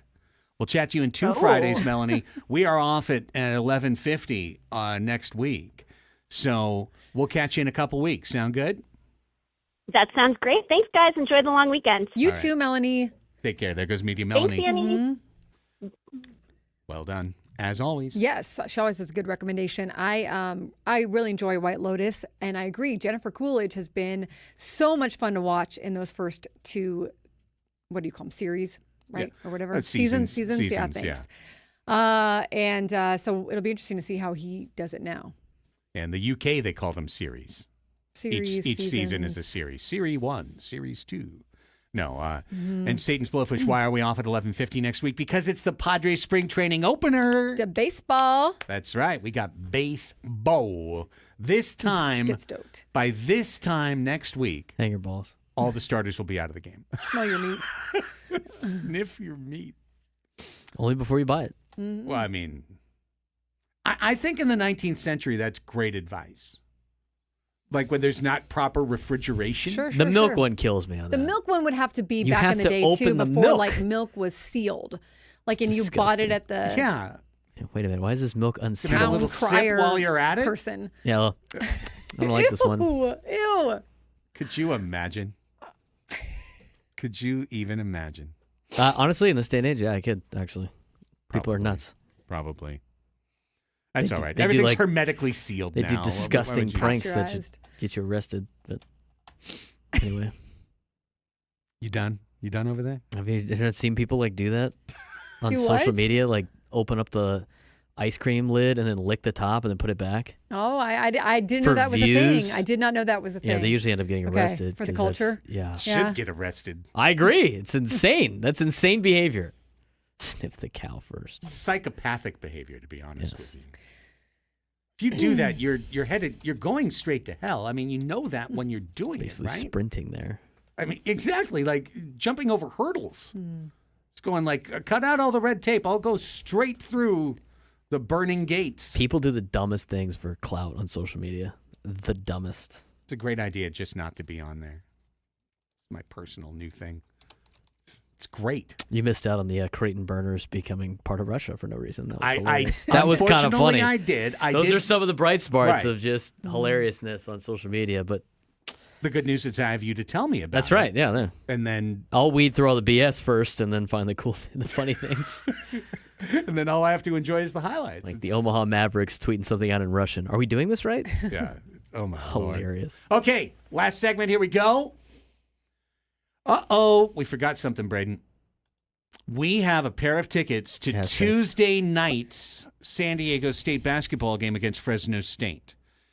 Tuesday night. This is not tomorrow night's game. We gave away those tickets earlier in the week.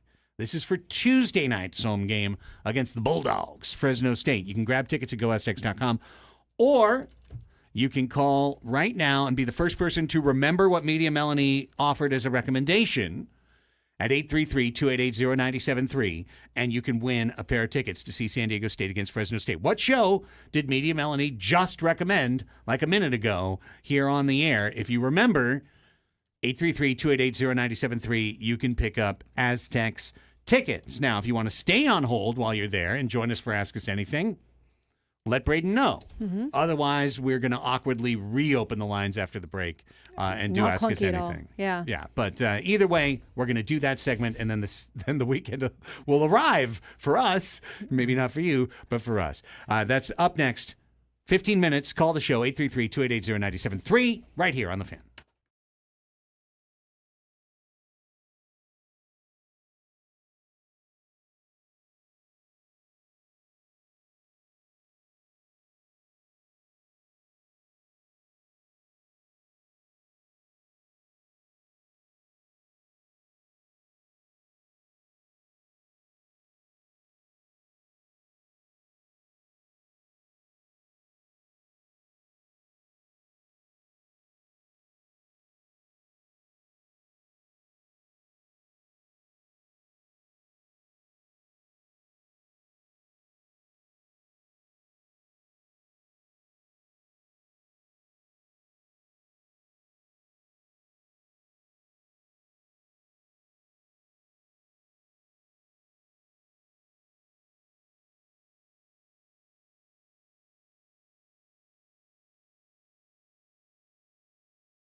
141, wrapping up our week here on Annie and Elsten. We invite you to stay tuned, of course, because Chris Ello and Matt Scraby are standing by next for another edition of Gwynn and Chris. Last non-Tony edition. What was Andy saying? In order to get dialed in for the show today, Scraby's watching Bar Rescue back there? I don't know. He was doing his homework on something. He was Bar Rescue was the homework? Maybe. I can't wait for John Tapper to be on the show today. Daily Gripe, maybe? Yeah, maybe Preview? a Daily Gripe, right. He's watching tape for the Daily Gripe. He's got his all 22 cam ready to go. I would think Matt would be only interested in destroying bars, not rescuing them. Right. You know, like, why? Is that how he lives vicariously? I don't know. He remembers the old days. Yeah. Yeah. I mean, I enjoy those types of shows. Yeah. I do like Bar Rescue. For a little while, you know what I mean? Like Well, it's the same show every day. Yeah, after the 11th time that they have opened up the thing that squirts and they found all the grime and the mold in there, you know, and they're like, you ever cleaned this thing? I do like when they show some of these. Sometimes that's always different, but the whole bar fix, I don't really care about the bar fix. Yeah. I like the employees that want to fight John, and then all hell that breaks loose with the cleanliness, going like, these people actually thought they were clean. Yeah. And then now, I mean, when I go to places, I look around and I go, this place has a lot of symptoms of a bar rescue. This is probably not going to last very long. And sure enough, one of my buddies brought me to one of those places, one of his favorite places. I won't say the name, although they're not there anymore. And I remember going, and I was, we were like the only ones at the bar. And it was downtown. It was like 8 o'clock, 9 o'clock on a Friday during the wintertime, like during the holiday break. And I was like looking around. I was like, no one's there. We're the only people here. And the guys like making drinks for like the bartenders are drinking. And then, you know, they have like different things. You're like, I'm sitting there going, this is a bar rescue waiting to happen. Sure enough, 2 weeks later, my buddy texts me. He's like, they're closing it. It's going away. And I'm like, who would have saw that coming? Yeah, geez. What a shocker. I'm so pretends to be shocked. Or sometimes I'll watch certain, like from a distance, you watch some of the bartenders and how they like make drinks. You're like, oh, that's disgusting. There's no way that works. That's a bar rescue problem. Looks like I'm not coming back here. It has all the proper symptoms of a bar rescue. Minus John Tapper. And they usually don't make it. Yeah. Well, regardless of what they're going to chat about, I'm sure Gwynn and Chris is just going to be awesome from 2 to 6. And then if you haven't had enough of that, Matt Scraby will stick around by himself for another hour. And God knows what. Just, it's you never know. The last one of the week, that's the one that you don't know. Is it going to be insane? Do their shows fly off the rails like ours do on Fridays? I mean, because ours went. Oh, I'm sure they're going to fly off the rails. Ours went sideways into a ditch somewhere around 12:51. Yes. Ours got hung on the Christmas tree with care. Certain items were hung. Yeah, in hopes that. Never mind. 144. Let's reopen the phone lines 833-288-0973 and let's play the bumper.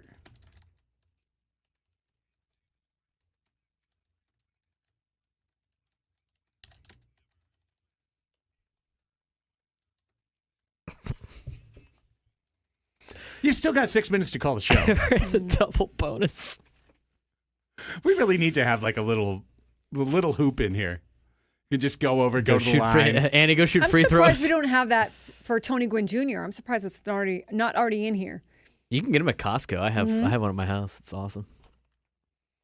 All right. We've like got Will $20. in Oceanside on the line. Hi, Will. Thanks for calling in. Ask us anything. Hopefully our phones work today. Hey, guys. I got a question. Do you think J.D. Martinez has any gas left in the tank? He might, but he doesn't want to play here. So, yeah, I have a hard time thinking. He really wanted to beg off California for state taxes last year when the Giants almost signed him. I have a hard time believing he'd come here, but to answer your question directly, I do think J.D. Martinez has the ability to still hit in the major leagues. And he'd probably be a good DH for the San Diego Padres. I just don't. I don't know. I don't know that it's going to happen with the Padres, but I think he's got some juice left. Good question. Appreciate you. Let's call on Juan in Vista. Hello, Juan. Ask us anything. Hey, guys. I have a similar question to the last person. And if we don't get someone like Iglesias, how would you feel about Brendan Rodgers, who was DFA'd by Colorado? I don't know a lot about Brendan Rodgers. Fast. We got a good track record with players DFA'd by Colorado. That's true. if only it were that simple. Just saying. I mean, last year hit 270. Dinger's trash is our treasure. Yeah, last year hit 267, 13 homers, 134 hits, 54 ribbies. Not the kind of OPS plus that you want to see. Struck out a little bit too much, that's for sure. I don't know. I mean, he's not Jose Iglesias, but doesn't come with a song. Yeah. That's the whole problem. But look, if the Padres are in that position, I'm sure they'll try to maximize the most they can out of him. Sure. He's a little Gavin Sheetsy to me. He's a right-handed version. But, 2022, he won a Gold Glove and had a 4-WAR season for the Colorado Rockies. A lot of that was built in his defensive value. Yeah. He's not going to play enough every day at second base unless Jake got hurt or something to show you that defensive value. I think it's a fine idea, in that list of kind of like, pull him out of the bag and see. Yeah, not going to blow your hair back with the signing, but could be a flyer that works out. I would still rather have Jose Iglesias, but I'm sure Jose costs more than I'm sure Rodgers. he does too, but we just signed Nick Pivetta to a weird deal. Can't True. we? Yeah. Oh, my God. It's just, and Jose, lock in. can we interest you in a signing bonus? Yeah, lock in the 3 appearances in Gallagher Square right. for Jose Iglesias. Like, That's lock right. in the You'll get the concert concerts. series. Helps both of us. Here's Jaime in Chula Vista. Welcome to the program. Ask us anything. Are you guys excited now or what? Because let me tell you, I'm super excited after this last couple days. I'm ready to take on those Dodgers again. Because I wasn't feeling like that. Hey, I wasn't feeling like that the whole off season, but now I'm pretty excited because it sounds like we're getting guys that are character guys that that's not going to cost. We're not trying to buy a championship here in San Diego like LA does. I mean, I think it's a good question. It's just kind of a fired up question. Are you excited now like I am? Yes. Dude, when that Pivetta news dropped, changed my outlook on what's going on with the San Diego Padres.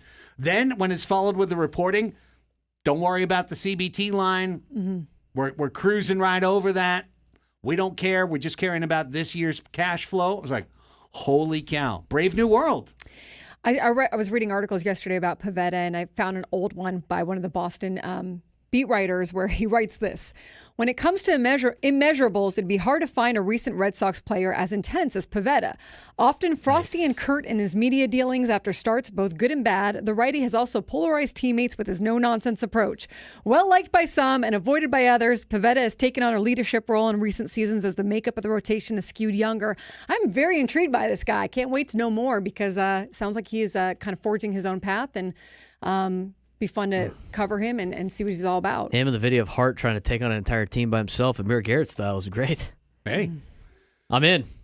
We got 2 Erics left. Let's go with Eric in San Diego. Hi, Eric. Ask us anything. Eric. Oh, me? Yeah, you're this one. I'm up in Fallbrook.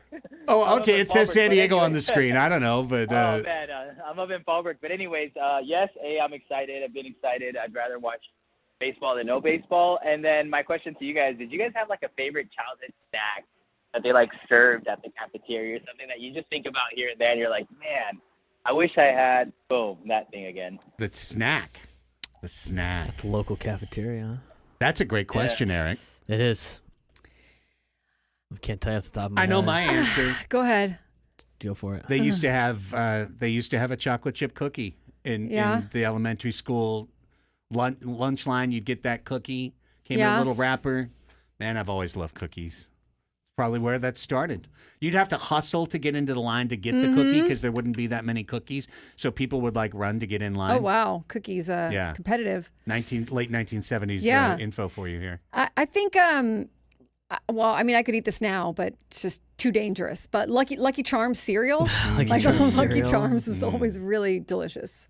A childhood snack for me is goldfish. Goldfish is great. Yeah. I could eat that now. Stuff's great.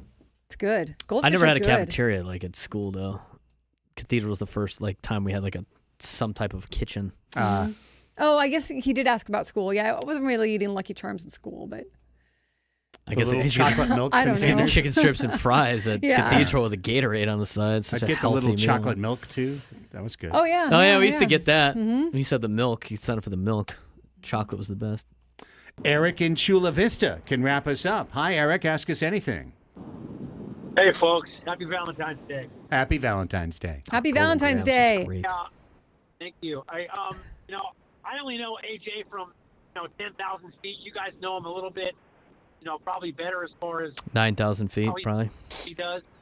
Now, do you think the chance of at the trading deadline, if we're within striking range, he's going to go big splash and just go out to get a nice big fat signing to take the stretch run? I don't know, Eric. That's a great question. I think there's so many miles to walk before we get to that. And the way I'd answer it, Annie, is I think AJ's calculus every year is to try and win as many games as possible and win the World Series. He's not building for tomorrow. Yeah, I would agree with that. Crawl. Yes. So if the exact scenario was presented to him that he thought would take the team to World Series caliber at the deadline, yeah, maybe. But is the team in position at that time? What is that scenario? There's so many things that I can't just say yes or no to the answer. Yeah, I agree with that. All right. Well, hang on. We got Martin and Santee. We got a minute. Hi, Martin. Ask us anything real quick. Hey, good afternoon. Annie, it's for you. Every time people call for their questions, they always say, hey, guys, does that bother you? Does it impact you? Do you hear it? I'm just thinking, I just say, hey, team, or whatever, but just a thought to you specifically. No, but that is a very nice and considerate question. And it does not bother me. I think working as a female in a male-dominated industry, you kind of get used to everything. But I appreciate the consideration. Is this Martin? Yes. Thank you, Martin. Yes. Thank you for considering me on that. Have a great weekend, Martin. Absolutely. It's very nice of you. All right, take care. Yeah, you bet. too. For 40 seasons, Jeff Probst welcomed in the two tribes. They said, come on in, guys. And in season 41, he thought about it, and he switch it to, come on in. Guys and gals? No, just come on in. Just come on in. Come on in. Don't need to, gender it. Just come on in. Well, we're glad that you came on in. I'm just glad someone says hello to us. You know what I mean? It's appreciated overall. Yeah. Annie, have a wonderful 3-day weekend. You guys, too. Have a great one. Don't end up in jail. What? Okay, well, we'll try and leap over that What are low you bar. doing for Valentine's Holy Day? crap. Quinn and Chris are next. Christmas trees. Bye.